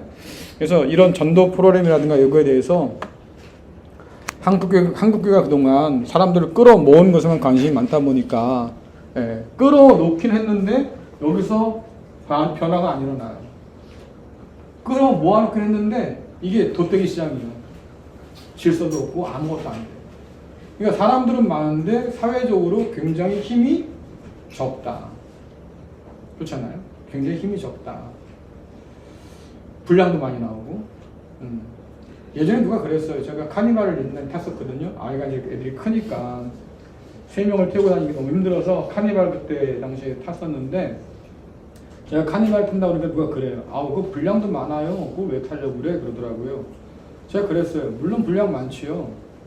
근데 10대 중에서 2대 나오는 거하고요. 100대 중에서 2대 나오는 거고요. 확률적으로 뭐가 더 많이 나는 거예요? 그렇죠. 10대 중에 2개죠. 카니발이 많이 팔렸으니까 분량도 많은 거예요. 전 그게 이해하거든요. 마찬가지다. 교회도 많이 모이니까 분량품이 많은 거예요. 그런데 중요한 건 뭐냐면 그 분량품들이 결국은 정품으로 바뀌어가는 과정들이 필요할 거 아니겠어요? 그렇죠? 그러려면 뭐가 필요합니까? 씨름이 필요해. 내가 좀 더 그리스도 예수를 닮아가려고 하는 씨름이 필요해. 근데 그런 씨름조차 하지 않는다 그 말이에요. 그냥 교회 다니면 구원 받는 줄만 아는 거죠. 도식이. 그러니까 교회 다니면 구원 받는 사람인 거야. 교회 다니면 예수 믿는 사람인 거야. 아니라니까요. 그 도식을 우리가 빨리 버리지 않으면 우리가 예수를 믿고 구원받아서 교회로 모이는 거예요. 그렇잖아요. 근데 교회를 다니면 구원받아서 예수의 사람이 됩니까? 아니에요. 우리가 자꾸 반대로 바꾸려고 한단 말이에요. 그러니까 예수님 만나서 우리가 하나님의 자녀가 되고 그들이 모여서 그리스도 예수의 몸을 이루는 거잖아요. 그렇죠? 그러니까 이것이 그럼 어쨌든 사람은 데려와야 될 거 아니에요? 맞아요. 데리고 와야지. 근데 그들이 왜 오겠냐고 여기를. 상품 준다고? 달력 준다고 오겠어요? 그건 아닐 거잖아요. 그러니까 왜 우리가 그들을 교회로 이끌어야 되는지를 먼저 분명하게 이해하지 못하면 결국 우리는 그런 말 나왔어요. 옛날에도. 삐끼라고 이런 말 아세요? 삐끼 몰라요? 여기 또 순진한 분이 계시면 또 안 되겠네요. 네? 손님을 잡아 쓰는 사람이 삐끼라고 그러잖아요. 나이트클럽 같은 데 가가지고 이렇게 이름표 달고 뭐 이렇게 하는 거 있잖아요. 우선 오늘 서비스 좋아요, 물 좋아요, 뭐 이런 사람 있어. 그런 사람들이 삐끼라고. 우리 뭐 끌어올리는 사람 뭐가 다르냐고. 많이 부르면 많이 부를수록 수당이 올라가거든. 그런 건 아니잖아요. 신천지가 사람 데려오면 돈 준대요. 돈도 많아. 그러니까 이런 것 때문에 전도한다? 이거 전도 아니라고요. 그거 좀 알면 좋겠어요. 어떤 이유로 사람들을 예수님께 인도하고 있는지 한 번쯤은 돌아보자. 그리고 교회가 좀 제대로 좀 가자. 자, 예수님은 치유보다 용서가 더 필요할 때가 있다고 말씀하시는데 예수께서 그들의 믿음을 보셨어요. 이때 그들은 누구예요? 네, 어떤 친구들이에요? 남의 지붕을 뜯은 사람들. 왜 뜯었을까요? 그 친구를 예수님께로 데려오기 위해서. 자, 그렇게 열정을 가진 친구들을 보셨어요. 중풍자 이르되 작은 자야 내 죄사함을 받았느니라. 지금 중풍병자잖아요. 그렇죠? 왜 근데 죄라고 말씀하세요? 병 걸린 게 죄예요? 네? 병 걸리고 서로 죽었는데 거기다 또 죄까지 또 붙였어. 병 걸린 게 죄냐고. 자, 예수님께서 지금 뭐라고 말씀하신 거냐면 내 병의 근원이 어딘지를 보라 그 말이에요. 그렇죠? 그럼 병의 근원은 여러 가지일 수 있어. 좋지 못한 습관들 있을 수도 있겠고요. 네, 나는 멀쩡했는데 갑자기 감기 걸린 사람이 옆에 있어가지고 내 감기가 옮길 수도 있는 거고요. 뭐 그런 거 저런 거 우연으로 옮긴 것들도 있겠고 그렇잖아요. 스트레스 많이 받아서 발병한 것도 있겠고. 네. 하지만 이 사람의 경우에는 모든 경우가 아니에요. 이 사람의 경우에는 만약에 우리가 죄에 대해서 병에 대해서 결국 죄 때문에 생긴 거야. 물론 근본적으로 맞아. 아담과 하와가 살았을 에덴 동산에서는 병이 없었을 거잖아요. 눈물 흘릴 일이 없었으니까. 근데 죄로 인해서 타락한 이후에 인류 가운데 병이 들어왔어요. 그건 맞지. 하지만 지금 내가 걸린 이 병이 꼭 내 죄 때문이냐? 이렇게 판단해서는 안 된다 그 말이에요. 그렇잖아요. 그래서 우리가 열심히 일하고 살았어요. 먹고 살기 바쁘니까 열심히 살았다고. 근데 오늘 병이 얻었어. 그럼 내가 죄가 많아서 얻은 거예요? 그건 아니잖아요. 그러니까 남의 병에 대해서 함부로 단정짓지 말라고. 교인들이 가운데서 믿음 좋다는 사람들 자꾸 수군대는 거 있어요. 가끔가다 보면 뭐 지난번에 그거 당했대. 내가 그럴 줄 알았어. 아유 좀 사람이 그렇더라. 그 뭐 그래 그거를 안타깝게 기도해야지 기도해주자 뭐 이래야 되는데 그럴 줄 알았어 걔는 이러면 어떡하냐고. 그러니까 남의 병에 대해서 함부로 단정 있는 건 굉장히 위험한 일이에요. 하지 마세요. 남의 불행에 대해서도 함부로 말씀하시면 안 돼요. 차라리 침묵해. 그게 제일 좋아. 아무 말 하지 마. 그냥 내가 기도할게. 한마디만 해 그냥. 걷다 대고 안 한다고 뭐 자꾸 뭘 하다가 이 배가 산으로 간다고. 원래 내가 하고 싶은 건 위로였는데 그 위로를 빙자한 정죄가 돼버리거나 단죄가 돼버린단 말이에요. 조심하세요. 차라리 말하지 마라. 그냥 말하지 마라. 그게 제일 좋아요. 네? 교회 목사들이 가끔 이상한 소리 하거든요. 배가 침몰했을 때도 비행기가 떨어졌을 때도 이상한 소리 하는 사람 많았잖아. 그거 하나님께 혼날 짓이에요. 다 목사들. 큰일 나요. 차라리 말하지 마세요. 누군가의 병을 함부로 정죄해서도 안 되고 누군가의 불행에 대해서 우리가 함부로 입방줘서도 안 된다. 하지만 어떤 경우에는 그걸 주님 판단하시는 분이잖아요. 친구들이 중풍자를 데리고 나왔을 때 주님 이놈이 워낙 죄가 많아서 이런 병에 걸린 겁니다. 말한 적이 없어요. 얘가 그냥 중병에 걸려서 너무 안타까워 데려왔어요. 고쳐주세요. 이 마음이었지. 하지만 주님 볼 때는 얘는 내가 볼 땐 죄부터 고쳐야겠다. 주님 눈에 보이는 거잖아요. 그건 주님 판단하시는 거잖아요. 주님께서 그 자리에서 말씀하셔요. 그래서 이 사람의 문제는 몸도 몸이지만 그러나 그 몸에 그가 갖고 있는 죄가 더 큰 문제다. 자 그러면 보세요. 작은 자야 내 죄 사함 받았느니라. 이 죄 사함을 받았다고 하는 이 말이 그 당시에 얼마나 충격적인 말인가를 우리 이해를 못해요. 왜? 우리는 늘 예수님은 죄를 용서해 주시는 분 이렇게만 배웠으니까 그 주님께서는 우리의 죄를 용서하시기 위해서 십자가에 달리신 분이시니까 우리는 계속 이것만 들어왔기 때문에 예수님께서 내 죄사함 받아서 선언하시는 이 장면이 그 당시 유대인들에게 얼마나 끔찍한지 몰라요. 근데 뒤에 보시면 아시겠지만 이 사람이 신성 모독을 하네? 그게 뭐냐면 하나님밖에 죄사할 권세가 없는데 지가 뭐라고 지금 죄를 사하고 있는 거야? 거기에 또 하나 따라 붙지요. 그럼 지가 하나님 얘기야? 말도 안 되지. 이거 신성 모독자인데? 그럼 어떻게 해요? 돌 맞아 죽어야 되는 거예요. 그러면 예수님은 뭘 감수하신 거예요? 내가 돌 맞아 죽을 수도 있겠지만 이거잖아요. 하지만 내가 네 죄를 용서할 거야. 다시 말하면 주님은 지금 이 한 말씀을 통해서 내가 죄 사함의 권세를 가진 바로 그 하나님이야. 자기 주장을 하고 계신 거예요. 니들이 믿든 믿지 않든 나는 죄 사함의 권세를 가지고 있는 하나님이야. 예수님이 지금 자기를 그렇게 계시하고 있는 중인 거죠. 그래서 단순하게 병 낫기를 뭐 말씀하신 것이 아니고 훨씬 더 심각한 자기 계시다, 하나님이시다, 심판해 주시다, 왕이시다, 그리고 우리의 죄를 판결하시는 재판관에 계신다. 그렇게 우리가 이해할 수 있는 거예요. 자, 몸의 질병보다도 죄로 인한 영적 질병을 치료하는 것이 더 절박하다는 것을 사람들에게 어떻게 이해시킬 수 있을까요? 자, 여러분들 지금 생각해 보세요. 술병이 든 사람이 있어요. 술병이 들었어. 중독자인 거죠. 그래서 시설에 보내서 중독을 치료하고 이제 금주하게 하고 절주하게 해서 이제 그 병을 고쳤어요. 그래서 아주 일반 사람과 똑같이 생활할 수 있도록 건강이 많이 회복됐어요. 그렇죠? 10년이 지나고 20년이 지났어요. 친구들이 뭐라 그럽니까? 야, 벌써 20년이 지났다. 괜찮아? 한잔하자. 한 잔인데 어떠냐? 괜찮아.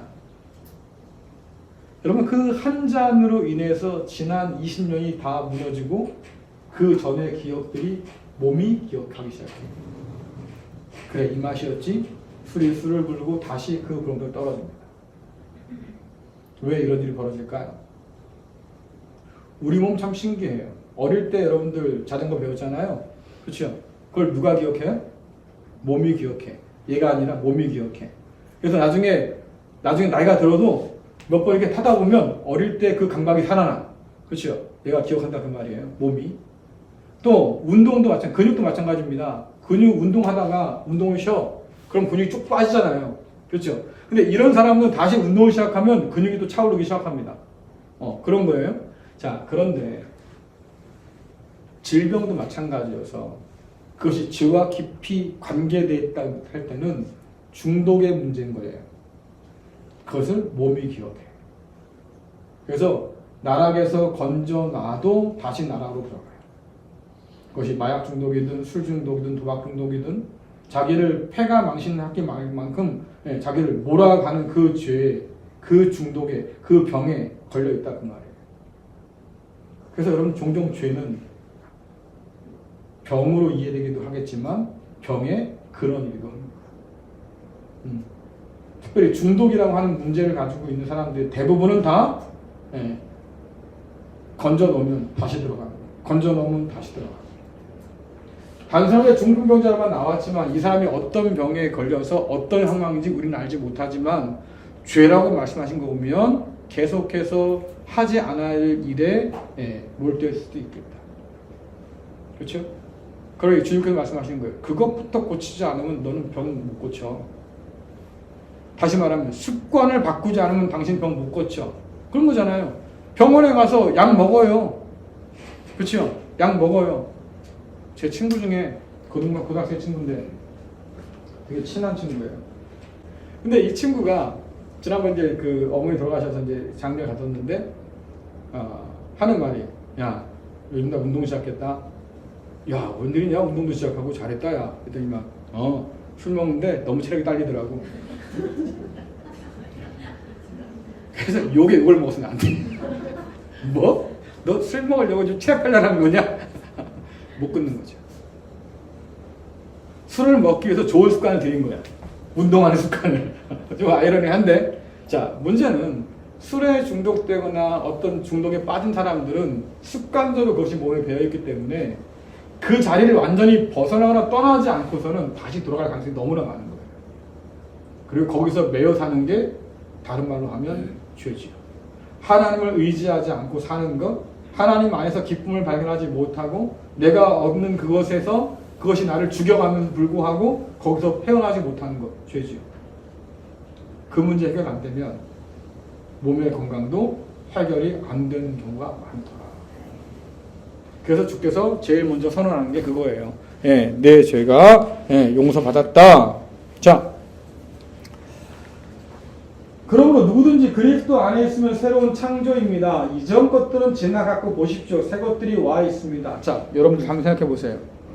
과거의 기억에 매달린 사람들 있죠. 특징이 뭐예요? 앞으로 못 나가요.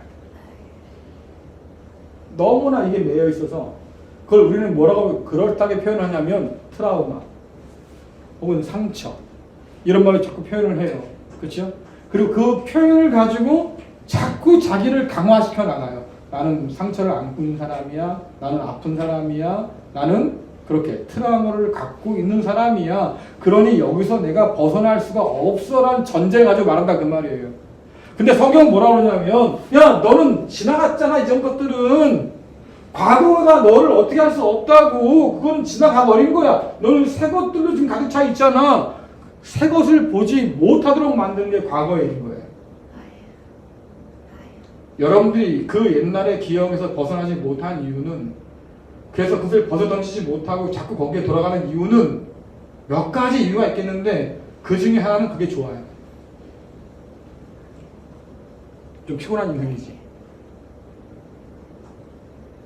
그래야 나를 다른 사람들이 불쌍히 봐줄 것 같아.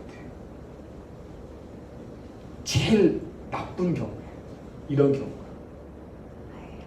과거의 상처를 자꾸 들먹거리고 말입니다. 그래서 누군가에게는 그 공격금이 되잖아요. 엄마가 그때, 아빠가 그때, 이게 난 상처라고 이것을 가지고 계속 공격을 할 수 있는 빌미를 갖고 있는 거예요, 내가 지금. 그러니까 내가 그 상처를 안고 있는 이유 중에 하나는 뭐냐면 그 사람을 공격하는 공격적 무기인 거예요. 이렇게 이용하는 사람도 최악이에요.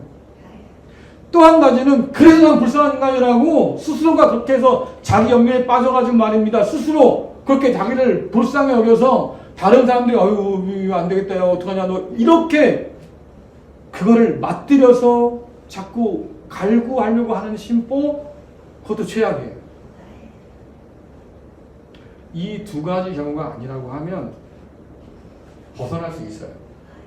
이전 것들은 지나갔고 그리스도 예수 안에 난 새로워졌고 나는 날마다 그리스도 예수 안에서 새로울 수 있으니까 벗어날 수 있어요. 근데 벗어나기가 싫어. 왜? 나는 공격하는 게 훨씬 더 편하거든. 왜? 내가 그 말만 꺼내면 꼼짝 못하는 모습이 보이거든. 아유 그래 내가 미안했다. 그때 잘못했다고 내가 몇 번이나 내가 사과해야 되냐. 그 사과가 나한테는 안 나. 이번에 살아. 자기가 자기를 지옥으로 만들고 산다고. 왜? 예수를 믿는데도. 왜 그럴까? 이전 것들이 지나갔는데도 불구하고 그걸 기어이 잡고 있는 거예요. 이걸 놔야 될 텐데 못 놓지. 왜? 나는 공격해서 아프게 후겨 파야 되니까. 이 사람은 제가 볼 때는 성격적으로 상당히 문제가 있는 사람입니다. 또한 자기 어떤 연민에 빠져 있는 사람들, 그래서 난 불쌍한 사람인 거야. 그래서 날 봐줘야 돼. 사실은 그것도 자기 입장을 강화하는 일이거든요. 어떻게 보면 가스라이팅이 어떻게 됩니까? 여러분 그것도 가스라이팅이에요. 권력을 가지고 막 이렇게 막 조종하려고 하는 게 가스라이팅이 아니고요. 나 이렇다고 그냥 네가 이렇게 하면 안 되지. 나한테 이렇게 해줘야 되지. 계속 이것을 각인시켜요. 여러분 그것도 가스라이팅이에요. 상대방의 행동을 조종하려고 하는 거니까. 대단히 사이코패스적 생각을 갖고 있는 사람만이 그렇게 사람을 조종하려고 생각하지 마세요. 자기의 약점을 충분히 이용할 줄 아는 사람들도 다른 사람을 조종하려고 할 수도 있다. 여기서 여러분 벗어나야 돼요. 근데 어떨 때 벗어날 수 있느냐? 새로운 피조물이라면 이 말씀 받아들이라고. 그리스도 예수 안에 내가 새롭게 됐다며 그것을 인정하라고 그걸 믿으라고. 그럴 때 새 삶을 살 수 있잖아요. 지나간 것은 지나간 거지. 지나간 것은 지나간 대로. 그래 그냥 놔둬 흘러가게. 그걸 그냥 붙들고 씨름하지 말고 제발 좀. 그래야 변화가 와요. 여러분들. 예수를 믿어도 왜 안 달라집니까? 이유는 한 가지라니까. 과거를 너무나 붙들고 씨름하고 있으니까 안 되는 거예요. 자 보세요. 그러므로 우리는 낙심하지 않습니다. 우리의 겉사람은 점점 낡아지지만 우리의 속사람은 날마다 새로워져요. 날마다 새로워져요. 그렇죠? 왜? 과거는 지나갔잖아요. 난 새로운 사람이 되었고 새롭게 창조되고 있고 날마다 새로워지고 있다고 말하니까 그러면 둘 중에 하나 결정해야 돼. 성경이 틀렸어. 내 생각이 맞아. 그래서 그냥 그렇게 사시든지 아니면 성경이 오라. 나도 믿어볼 거야. 결단하시든지 둘 중 하나지. 근데 여러분 변화는 어디서 시작돼요? 말씀 믿고 순종하며 따라갈 때 변화가 있는 거잖아요. 믿지 못한데 교회 왜 나와요? 말씀이 믿어지지 않는데 왜 성경 보고 앉아있어요?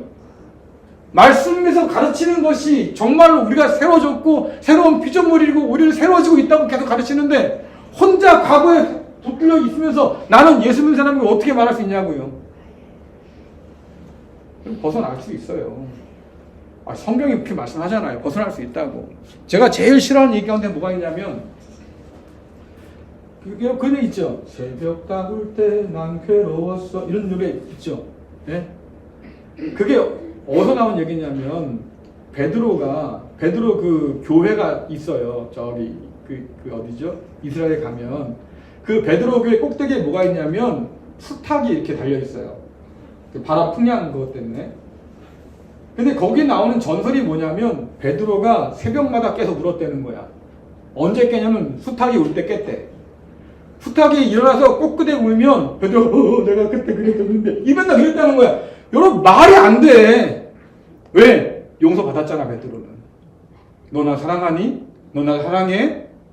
주님께서 3번을 부르신 이유가 뭐겠습니까? 그가 3번 부인했거든. 나중엔 자기가 두려워서 주님 아시죠? 너 내 약 먹여야 돼? 그래요. 새로운 삶을 주셨어요.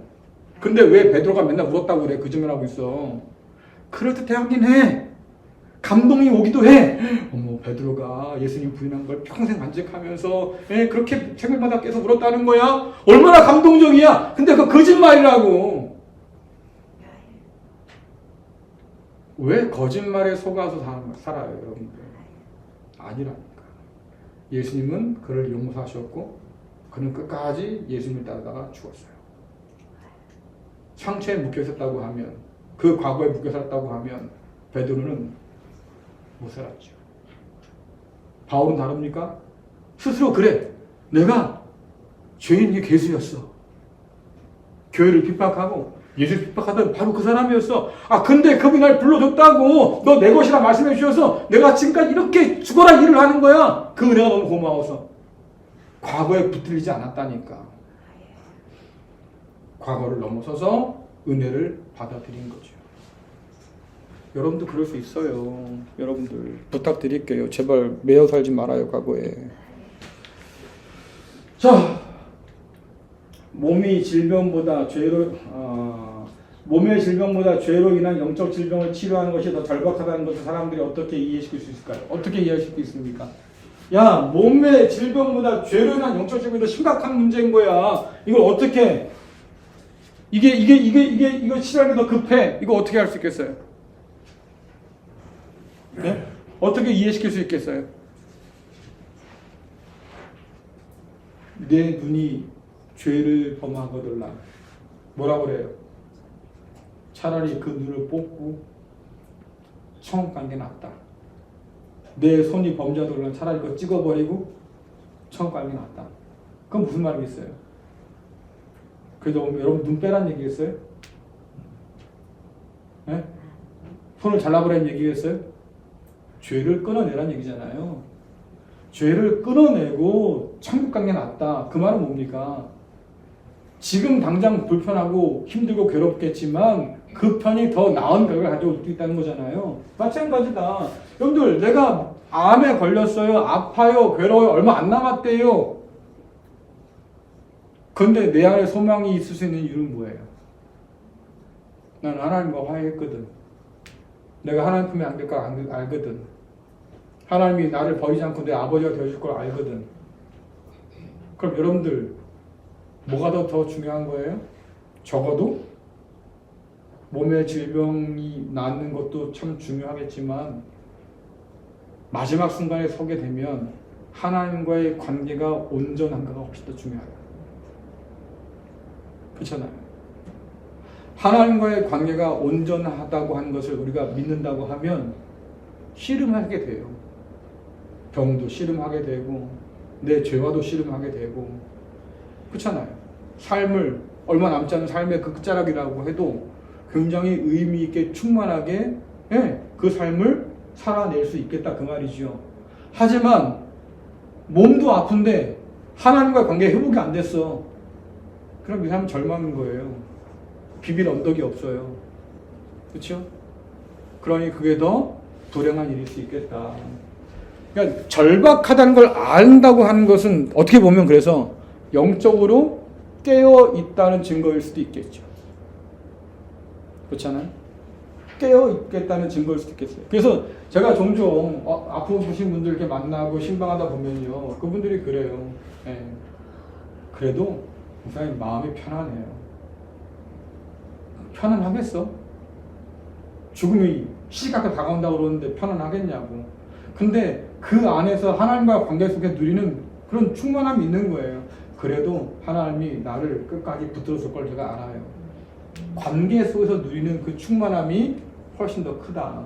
그 충만함이 결국 뭐예요? 질병으로 인한 불편함이나 그런 어떤 절망감들을 이겨내고도 남는다. 그게 중요한 거죠. 그래서 병 낫는 것도 중요한데 좀 더 가치를 준다고 하면 하나님과의 관계가 온전히 회복되는 것, 그것이 훨씬 더 급한 절박한 문제가 될 수 있겠다라고 하는 거죠. 자, 예수께서 이 말을 들으시고 그들에게 말씀하셨습니다. 건강한 사람에게는 의사가 필요 없고 병든 사람에게 의사가 필요한 것이다. 나는 의로운 사람을 부르는 것이 아니고 죄인들을 부르러 왔다. 죄인들을 부르러 왔어요. 이 얘기는 뭡니까? 저와 여러분은 뭐라고요? 죄인이다. 그냥 죄인일까요? 그냥 죄인일까요? 문벌도 좋지 않고 학벌도 좋지 않고 무식하고 이미 그렇잖아요. 그런 사람들이 교회에 많았었다. 우리도 그들 중에 하나라고 하면 자랑할 것도 없고요. 그냥 그 은혜 앞에 우리가 겸손히 순종하지 않겠나 싶은 거예요. 세 번째, 예수님은 이 땅의 고통과 영원한 고통을 모두 덜어주신다. 자, 그래서 전인적 치유 내지는 전인적 구원이란 말이 나오는 거예요. 그래서 우리의 영혼만 구원하는 문제가 아니고 결국 주님께서는 새하늘과 새 땅을 가져오시고 저와 여러분을 새롭게 하실 거잖아요. 그렇죠? 그러니까 모든 것이 다 회복되는 것, 더는 눈물 흘릴 것도 없고 주림이나 뭐 이런 것도 없고 목마름도 없고 탄식도 없고 그런 날을 우리에게 찾아준다고 하는 것은 뭐냐면 우리의 모든 것이 다 완전히 회복된다고 하는 거예요. 그러니 영혼 구원에만 초점 맞춰 있는 이 한국교회의 방향성들은 좀 더 고쳐야 되고 복음이라고 하는 것이 그저 사람의 영혼에게만 관심 있는 것이 아니고요. 그 사람의 삶에도 관심이 있다는 것을 우리가 기억할 필요가 있어요. 만약에 영혼 구원이 유일한 목적이었다고 하면 예수님께서 제자들에게 야 너희가 먹을 것을 줘 가난한 사람 찾아보고 아마 얘기 안 했을 거예요. 그렇잖아요. 근데 그게 아니었거든. 너희가 그들의 필요를 돌보아줘야 돼. 갇혀있는 사람 찾아가 봐야 돼. 그런 얘기를 왜 했겠어요? 그러니까 구원이라고 하는 것을 너무 이렇게 좁게만 이야기하기 시작하면 우리가 너무나 많은 것을 잃어버린다라고 하는 거죠. 자, 어떤 서기관들이 거기 앉아서 마음이 불편했어. 왜? 이 사람이 어찌 이렇게 말하는가? 신성모독이다. 오직 하나님 한 분 외에는 누가 능히 죄를 사하겠느냐? 사할 수 없는데 어떻게 그는 그렇게 말을 함부로 할까? 다시 말하면 월권이다. 하나님의 영역을 침해하는 그런 죄다. 그러니 이런 죄는 죽는 게 마땅하다고 사람들이 생각했겠죠. 자, 그들이 속으로 이렇게 생각한 줄 예수께서 곧 중심에 아시고 이르시되 어찌하여 이것을 마음에 생각하느냐. 자, 주님께서 중심을 아셨다. 그 얘기는 뭐냐면 니들은 그 속을 꿰뚫어보지 못하잖아.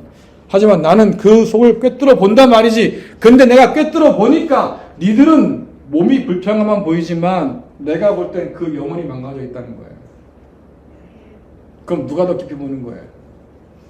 그렇죠. 자, 의사도 급이 있다고 그래요. 그렇죠?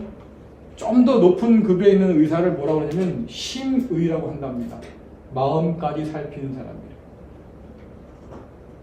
병만 고치는 사람이 아니라 그 사람의 마음도 들여다볼 줄 아는 사람이라. 그래서 그 사람의 병의 시작인 뭐 염려나 근심이나 불안이나 이것까지 다루어서 전인적으로 사람을 고치려고 하는 것. 그래서 요즘에는 질병을 고칠 때도 심리치료 동반하는 데 되게 많잖아요. 이것은 이것대로 하되 그 과정 가운데 일어날 수 있는 그런 마음의 어떤 무거운 것들을 심리치료를 통해서 위로하고 치료하는 경우도 있다고 그러죠. 교회도 마찬가지다. 죄만의 문제가 아니고 그 죄가 가지고 온 삶의 여러 가지 문제들이 있을 테니까 이 문제를 해결하기 위해서는 결국 회개할 수밖에 없는 상황이 생긴다 그 말이에요. 문제가 꼬여요 자꾸요. 그럼 뭐 할까? 우리는 자꾸 남 탓하지요. 하지만 돌아보면 내가 잘못한 경우도 있을 수 있는 거예요. 그러니까 그것을 돌아보면 자기를 고쳐야 될 텐데 그렇지 않고 자꾸 남한테만 이유를 찾다 보면 그 문제가 해결되지 않는 거죠. 그래서 나를 들여다볼 수 있도록 하는 게 중요한 건데 주님은 중심을 보시는 분이셨어요. 그리고 그렇게 주님을 비난하는 사람들의 생각까지도 다 주께서는 알고 계셨어요. 그러니까 이 얘기는 뭐냐면 예수님을 비난하는 사람들의 속마음도 주님께서는 아시고 또 중풍자를 데리고 와서 지붕까지 뜯어냈던 그 친구들의 그 마음도 주님은 아시고 뿐만 아니라 중풍병자 누워있지만 그의 깊은 영혼의 문제까지도 주께서는 이미 꿰뚫어 보신다. 자, 그러면 주님께서 그 깊은 눈으로 저와 여러분을 바라보신다고 하면 우리는 어디가 문제일까요? 여러분의 삶을 바라본다 혹은 여러분의 어떤 마음을 들여다보신다 뭐 그럴 때 주님께서 바라보실 때 야 그게 문제다 라고 하는 게 있을 거 아니에요. 그렇죠? 중풍자는 몰랐어요. 친구들도 몰랐어요. 오직 주님만이 아시고 하시는 말씀이 있다 그 말이에요. 그 말씀에 귀를 기울이는 것이 그리고 인정하는 것이 그만큼 중요하겠다. 그것이 우리가 더 온전한 삶을 살아갈 수 있는 하나의 길이 될 수 있다라고 하는 거죠. 중풍자에게 내 죄사함 받았느니라 하는 말과 일어나 내 상을 가지고 걸어가라 하는 말 중에 어느 것이 쉽겠느냐? 어느 것이 쉬워요? 내 죄사함을 받았느니라. 그게 쉬워요? 다 어려워요. 둘 다 어려워요. 둘 다 어려운 일이에요. 그렇죠? 하지만 뭐가 더 중요하냐의 판단 누가 하는 거예요? 주님이 하신 거잖아요. 이게 먼저야 라고 하신 건 주님이 하신 거예요. 어떻게 보면 목숨까지 걸어야 했던 건 자 보세요. 자 이런 거죠. 이제 얼마 전에 귀신 들린 사람이 있어가지고 새벽에 갑자기 전화가 와서 갔어요. 달려가면서 제 마음이 어떤 마음이 들었겠어요? 새벽에 내가 기도하는데 귀신이 안 덤나면 어떡하지? 성경을 그런 게 있잖아요. 네. 내가 바울하고 예수도 하는데 넌 뭐냐 하고 달려든 게 있잖아. 그럼 어떡하지? 그런 마음을 가지고 갔었어요. 네. 한 2시간 싸운 것 같아요. 2시간 좀 넘게 한 것 같아요. 네. 우리 그 일부 예배 시작하기 바로 직전에 그래도 감사하게 나갔으니까 아유 진짜. 그런데 중요한 건 뭐냐면 가는 동안 마음이 콩닥콩닥 하더라 그 말이에요. 자, 예수님께서 내가 얘 보고 일어나라고 가라고 했는데 안 일어나면 어떡하지? 그런 마음 있었겠어요? 그건 아닐 거잖아요. 자, 근데 그러면 내 죄상 받았느니라 라고 말씀하셨을 때 내 상을 가지고 걸어가라 했는데 이 사람이 걸어갔으면 사람들이 오 이렇게 하고 만약에 그런 일이 안 일어나면 에이 이럴 텐데 내 죄상 받았느니라 라고 말하면 돌나올 거잖아요. 예수님 입장에서 어려운 것은 내 죄사함을 받았느니라는 거예요. 그건 목숨 걸어야 될 일이니까. 반대가 심각할 거니까. 그렇죠? 그런데 중풍병자 입장에서 한번 생각해 보세요. 중풍병자 입장에서 병이 있는 건 자기도 인정해요. 하지만 그 안에 죄가 있다는 걸 인정했을까요? 비로소 알게 되는 거잖아요. 그러니까 이것도 이 사람에게 심각한 일일 수 있어요. 내 안에 죄가 그 순간에 쉽지 않잖아요. 이런 문제들. 자, 뭐가 더 어렵냐? 잘 모르겠어요. 솔직한 말씀드리면. 입장 따라 다를 수 있겠고. 그러나 중요한 건 주님께서 판단하신 거죠. 이게 더 먼저야. 그러면 그게 더 중요한 거예요. 주님 판단에 이게 더 먼저라면 그게 중요한 거예요. 바울이 예수님 만난 다음에 신났어요. 내가 뭔가를 해봐야지. 그래서 계획을 쫙 세웠어. 어떤 계획? 하나님 동쪽으로 갈게요. 동쪽 가서 내가 전하겠습니다. 근데 하나님 마음 가운데 이미 동쪽에 계획이 있어. 누가 가요? 동쪽으로. 누가 가요? 누가 가? 도마가 가. 도마가 중국을 거쳐서 실크로드 타고 거쳐서 기록에는 신라까지 왔다는 얘기가 있으니까 제법 멀리 간 거잖아요. 야, 거긴 도망갈 건데 너는 서쪽으로 가야 돼. 그 말씀 듣고 바울이 서쪽으로 틉니다. 그렇죠. 자기 생각에는, 자기 판단에는 동쪽이 급했어요. 하지만 하나님 생각은 아니야. 너는 서쪽이야. 그럼 하나님 판단이 맞는 거예요. 여러분의 생각과 뜻이 중요한 게 아니에요. 그것에 대해서 하나님이 뭐라고 말씀하냐가 중요하잖아요. 하나님께서 오케이 괜찮겠다 너 그거 해야 하면 할 수 있는데 야 그거 거기 아니야 딴 데로 가야 돼 라면 바꿔야 되는 거잖아요. 종종 우리는 그런 생각을 많이 합니다. 정해놔 아예. 그렇죠. 그래서 선교지로 가려고 하면 정해놓고 가는 사람이 있어. 어디를 위해서 기도하고 있습니다. 하나님 그거 보내주십시오. 만약 거기 가지 말라면 어떨 거예요? 하나님 기껏 내가 다 준비했는데 왜 거기 못 가게 합니까? 따질 거예요? 아니잖아요. 중요한 건 뭡니까? 하나님의 판단이 중요해요. 주님께서 지금 이 사람이 가장 중요한 거 1차적으로 중요한 게 뭡니까? 야, 넌 죄를 용서받아야 돼. 이게 가장 중요한 일이었다.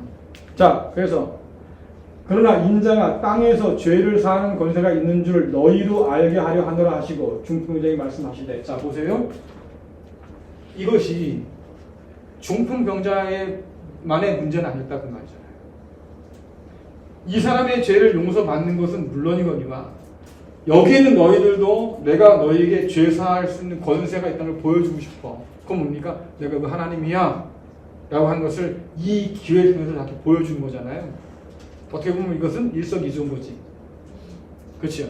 일석이조인 자, 하나님께서 애굽에서 애굽 그 신들을 심판하시면서 10가지 재앙을 내려요. 그렇죠? 그 재앙을 내린 이유와 목적이 뭐예요? 목적이 네? 그렇지. 하나님 여호와가 하나님인 줄 너희가 알게 될 거야. 누가? 애굽 사람만 아는 게 아니죠. 이스라엘 너희도. 이게 중요해요. 이 사람을 고쳐요. 죄사함 받는 권세가 있음을 보여줘요. 근데 이 사람만이 아니라 그 주변에 있던 사람들도 너희도 알아야 돼 라고 하는 거잖아요. 예수님께서 지금 자기를 하나님으로 계시하고 있다는 사실들을 그들이 알아야 된다 그 말이에요. 자, 그 다음에 얘기입니다.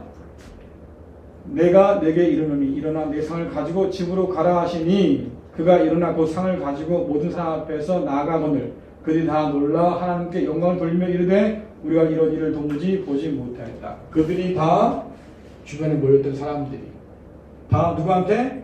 하나님께 영광을 돌렸다. 너희의 착한 행실을 통해서 사람들이 하나님께 영광을 돌리게 해라. 이 얘기는 뭐냐면 사람들이 하나님을 알게 하고 인정하게 해줘라 그 말이잖아요. 그렇죠? 하나님께서 능력을 통해 자신을 계시하실 때에 일어났던 일이 바로 그거예요. 그들뿐 아니라 주변에 있던 모든 사람들이 하나님이 하나님이심을, 주님께서 하나님이심을 알게 되었다 라는 뜻이죠. 그래서 곧 일어나 상을 가지고 갔다. 그것도 모든 사람 앞에서 라고 하는 얘기는 뭐냐면 은밀하게 이루어진 일이 아니어서 사람들이 이 사건을 통해서 죄사함을 통해서 고침받는 역사를 보게 된 거예요. 그렇다면 주님께서 보실 때 무엇이 더 중요하고 무엇이 더 먼저냐 했던 그 주님 판단이 옳았다는 것을 우리가 알 수 있고 그 중풍병자는 주님께 용서받았으므로 일어났다는 것을 보여주기도 하고 주님께서 말씀하신 것처럼 내게는 몸의 질병도 문제겠지만 내 안에 있는 죄가 더 큰 문제라고 했던 그 말씀도 옳았다는 것을 우리가 볼 수 있는 거죠. 그래서 단순한 이 사건이 예수님이 병을 고칠 능력이 있다 만을 보여주려고 하는 것이 아니고 죄사함의 권세를 가진 하나님이다 라는 사실도 우리에게 보여주려고 했던 사건이다 라는 것을 우리가 알 수 있습니다. 자, 예수님은 당신에게 어떤 놀라운 일로 하나님께 영광을 돌릴 이유를 주셨습니까? 어떤 놀라운 일로 하나님께 영광을 돌릴 이유를 주셨을까요? 어떤 놀라운 일로? 하나님께서 여러분에게 행하신 놀라운 일은 뭐예요? 네? 거기에 뭐가 있다고요? 하나님이 내 아버지임을 알게 하시는 하나님이 나의 아버지인 걸 알게 하셨다. 어떤 일을 통해서? 내가 믿는 걸 통해서. 어떻게 믿게 됐는데요? 그게 놀라운 거예요. 그렇죠. 거기까지 가야 돼요. 예.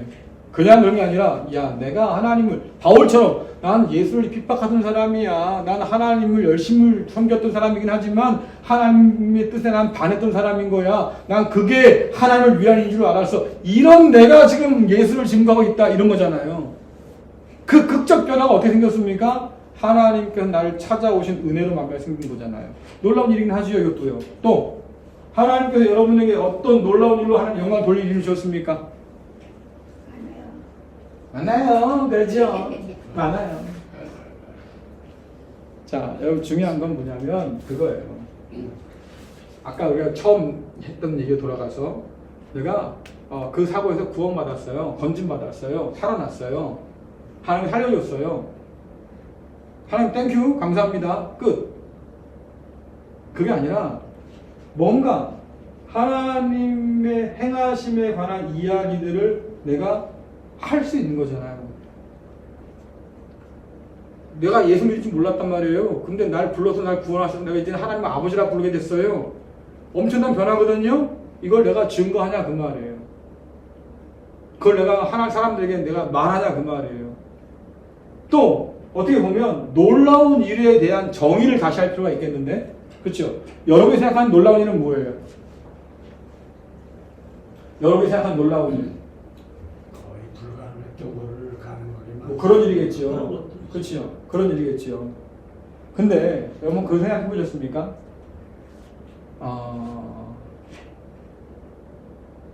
바싹 말랐어요. 비가 안 내려. 비가 안 내리는데 예. 저수지 밑에 바싹 말라가지고 막 이렇게 막 흙이 말라가지고 거북이 뚝딱 갈라지는 말입니다. 예. 물이 한번 이렇게 비가 오잖아요. 그럼 물고기가 살아나. 얘네 어디 있었을까요? 땅 속에서 숨을 죽이고 있는 거예요. 야, 지금 물이 없다, 큰일 난다, 가만히 있자, 막 있는 거예요. 그러니까 생명의 이 바이오리듬이 쫙 하나 거의 죽은 것처럼 돼요. 근데 살아있어요. 놀라운 일 아닌가요? 우리는 잘된 일만 자꾸 생각하지만, 한번 생각해보세요. 그러니까 생기는 그 잘못된 생각이 뭐냐면, 그래서 우리가 잘 돼야만 하나님께 영광을 돌릴 수 있는 거예요. 우리 생각이에요. 착각이지. 높은 데 올라가야만 하나님께 영광을 돌릴 수 있는 거예요. 그렇죠? 시험에 합격해야만 되는 거고요. 예, 승진이 돼야 되는 거고요. 그럴 때만 우리는 하나님께 영광을 돌릴 수 있다고 생각하는 거예요. 그렇죠? 저는 여러분들이 고난 가운데 있어서 하나님께 감사함을 드리는 사람 못 봤어요. 이상하지 않아요? 왜? 고난은 감사할 이유가 아닌 거지. 근데 성경이 말하는 유익은 뭡니까? 야, 고난 가운데 하나님이 가장 가까이 계신데 고난 가운데 계실 때야. 너희가 고난 가운데 하나님이 가장 가까이 계신다고 뿐만 아니라 그 가운데 너희를 전득이 하고 이끌어 가신다고. 그러니 고난 안에서 하나님의 은혜가 있다고. 그 은혜를 발견한 사람은 그 고난이 내게는 달다고 말하지만, 그러나 대부분의 사람들은 그 고난이 싫어요. 고난이 찾아오면 그래서 감사만 해요. 고난 속에요 기쁨이 있어요. 네, 감사합니다. 그래서 연디 늘 찬양은 잘해. 길가에 장미꽃 감사 장미꽃 뭘? 가시는 빼고. 감사할 수 없는 거지. 내가 찔렸는데 왜? 거기 감사할 게 뭐 있어? 응답하신 기도 감사, 거절하신 것은 안 되는 거지 나한테. 어떻게 하게 나한테 그럴 수 있어? 우리 그러고 살아. 거절한 것은 거절한 뜻이 있겠지요. 그치요? 장미꽃에 가시가 있는 이유도 있겠지요. 우리를 하나님께서 광야로 집어넣게 하신 이유도 있겠지요. 그치요? 감사하지 않아요. 왜 그럴까? 우리의 감사는 선택적인 거죠. 하지만 성경 분명히 말합니다. 십자가에 달리심으로 하나님의 영광을 드러냈어요. 여러분 같으면 십자가 달려서 감상하겠어요? 여러분 같으면 십자가 달려서 말입니다. 하나님 할렐루야 감사합니다 하시겠어요? 목사님 하실 수 있으세요? 저도 못해요. 그러니까 묻는 거예요.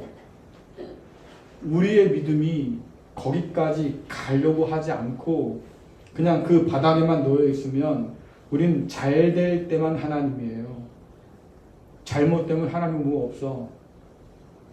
하지만 지금 이야기는 다르다. 우리가 고난 속에서 견디는 것만으로도 감사할 수 있고요. 그 고난 가운데 내가 소망을 품을 수 있도록 은혜 주신 것도 감사할 수 있는 거고요. 그 고난을 통해 나를 연단시킨다고 하는 것, 지금은 괴로워서 깨닫지 못한다 할지라도 여러분 지나놓고 나면 아 그때 내가 참 많이 힘들었는데 많이 성장했어. 이런 고백들을 하잖아요. 그렇죠? 그럼 이것이 몇 번 반복됐다 그 말이에요. 내 인생 가운데 돌아보니까. 그러면 지금 내가 고난 가운데 있어요. 그럼 기대할 수 있는 게 뭐예요? 이 일을 통해서도 하나님께서는 나를 성장시킬 거야. 성경이 뭐라고 그럽니까? 주실 것을 믿고 믿음으로 감사하라고 하잖아요. 그럴 수 있다고요, 여러분. 그리고 그럴 때 우리가 좀 더 성숙할 수 있겠다. 그래서 놀랄 일이라고 하는 것이 단순하게 좋은 일만 기대하지 못했던 그런 일들이 일어났을 때만 쓰는 문제가 아니고요. 바라지 않았던, 오지 않았으면 좋았었던 그런 일들 속에서 내가 지금도 버티고 견뎌간다고 하면 그것도 하나님의 영광을 드러내는 일이에요. 사람들이 그거 아닙니까? 야, 나 같으면 벌써 포기했을 텐데 참 당신 대단하다. 어떻게 이렇게 버텨? 라고 물어볼 때 당신들은 뭐라고 말할 수 있겠어요, 여러분들은? 나도 주저앉고 싶어. 나도 포기하고 싶어. 뭐 그 마음 다 똑같으니까. 근데 하나님이 나를 도와주고 있으니까 난 지금 일어서고 있는 거야. 그럼 이 한마디가 사람들한테는 안 믿기겠지만 그러나 놀라운 거지. 내가 봐도 그런 것 같아. 널 보면 하나님이 정말 계신 것 같아. 나 같으면 벌써 나가 떨어졌을 텐데 어떻게 네가 버틴지 잘 모르겠어. 하나님 외에는 설명이 안 되는 상황들. 그러니까 놀란 일이 반드시 좋은 일만은 아닐 수도 있다. 하지만 어떤 상황에서도 우리가 하나님의 영광을 드러낼 수 있겠다라고 하는 거예요. 자, 이 이야기에서 예수님이 베푸신 기적과 말씀 보고 예수님에 관해 어떤 것을 믿게 됩니까? 자, 이런 사건들이 결국 뭘 가르쳐 주느냐? 주님이 어떤 분인지를 이렇게 보여주는 건데, 그러면 이런 사건들을 통해서 우리가 예수님에 관해서 어떤 것을 믿게 돼요? 네? 하나님 되신 거? 네, 하나님 되신다. 예수님이 우리의 죄를 용서하신 하나님이시다. 또 예수님이 어떤 분이세요? 네? 그? 영혼뿐만 아니라 몸도. 네, 그래요. 네, 전인적 치유가 구원하시는 분이시다. 또? 다 치료해요. 네, 또 뭐가 있을까요? 주님은 우리를 깊이, 그렇죠? 들여다 보시는 분이시다. 또 주님은 주님은 누군가를 위해서 긍휼히 여기시는 우리의 마음도 그 믿음도 주님은 보시는 분이시다. 그렇죠? 또 주님은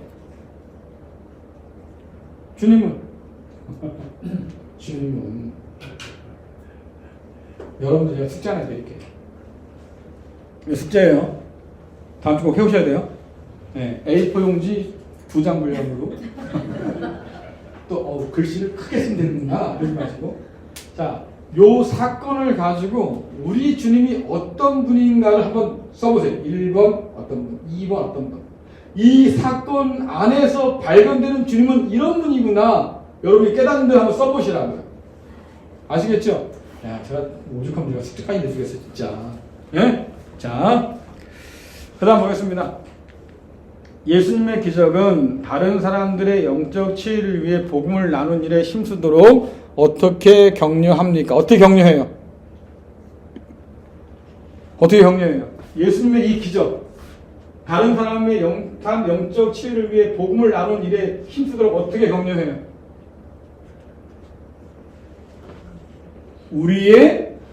그들의 믿음을 보시고, 그렇죠? 그리고 그 중풍병자를 주께서 고치신 거잖아요. 누군가를 불쌍히 여기는 그 마음을 주께서 받아주신다는 거지 않습니까? 그렇죠? 그렇다고 하면 다른 사람들의 어떤 치유, 다른 사람들의 연약함들을 바라보면서 내가 긍휼의 마음을 가지고 주님을 소개할 때 주님께서는 그런 우리를 통해서 일하신다고 하는 걸 배울 수 있는 거죠. 아까 말씀드린 것처럼 교회를 데려 나오는 전도가 아니라 그에게 그리스도 예수가 너의 치유자고 너의 구원자고 너의 주님이셔라고 하는 사실들을 증거하고 전달할 때 주님은 그런 우리의 마음을 통해서 역사하시고 일하신다. 우리의 믿음을, 그들의 믿음을 보시고 병자를 고치신 것처럼 하나님을, 주님을 알도록 하신다라고 얘기할 수 있는 거죠. 그래서 이런 사건들을 통해서 다른 사람들을 바라보는 우리의 관점도 좀 더 수정할 필요가 있겠고, 특별히 긍휼이라고 하는 마음을 가지고 바라봐야 된다는 사실도 우리가 좀 더 깊이 깨달으면 좋지 않겠습니까? 목사님이 전도하라고 그러니까 해야 되는 거야. 목사님 잘 보여야 된다고. 필요 없다고요. 그 말 하지 마시라고. 그 사람한테 정말로 주님이 필요해요. 그 마음 가지고 여러분 전도하셔서 그들도 주님께로 나오고 영혼과 온 삶이 치유되는 그런 은혜가 있으면 참 좋겠습니다. 자, 다른 없으시면 제가 기도하겠습니다. 하나님 감사합니다. 저희들을 사랑하셔서 주님 안에 불러주셔서 자녀 삼아 주셨습니다. 우리 안에 여러 가지 문제가 있고 질병이 있고 하나님과의 무너진 관계들이 있습니다. 주님께서는 그 관계를 먼저 회복하라고 말씀하시고 또 그래야 우리의 온 몸과 마음이 치유된다고 말씀하십니다. 그리스도 예수 안에서 새롭게 되었다는 사실들을 믿게 하시고 받아들이도록 하셔서 우리가 우리 자신을 인정하게 하셔서 하나님의 그 구원의 은혜를 겸손히 받아 안는 결단이 있도록 주여 도와주시고 또 그런 질병에 과거에 또 내 안에 있는 중독에 사로잡지 않도록 인도하여 주셔서 그리스도 예수와 함께 믿음으로 한 걸음 한 걸음 이겨내는 믿음의 발걸음 될 수 있도록 주여 도와주옵소서. 예수님의 이름으로 기도드리옵나이다. 아멘.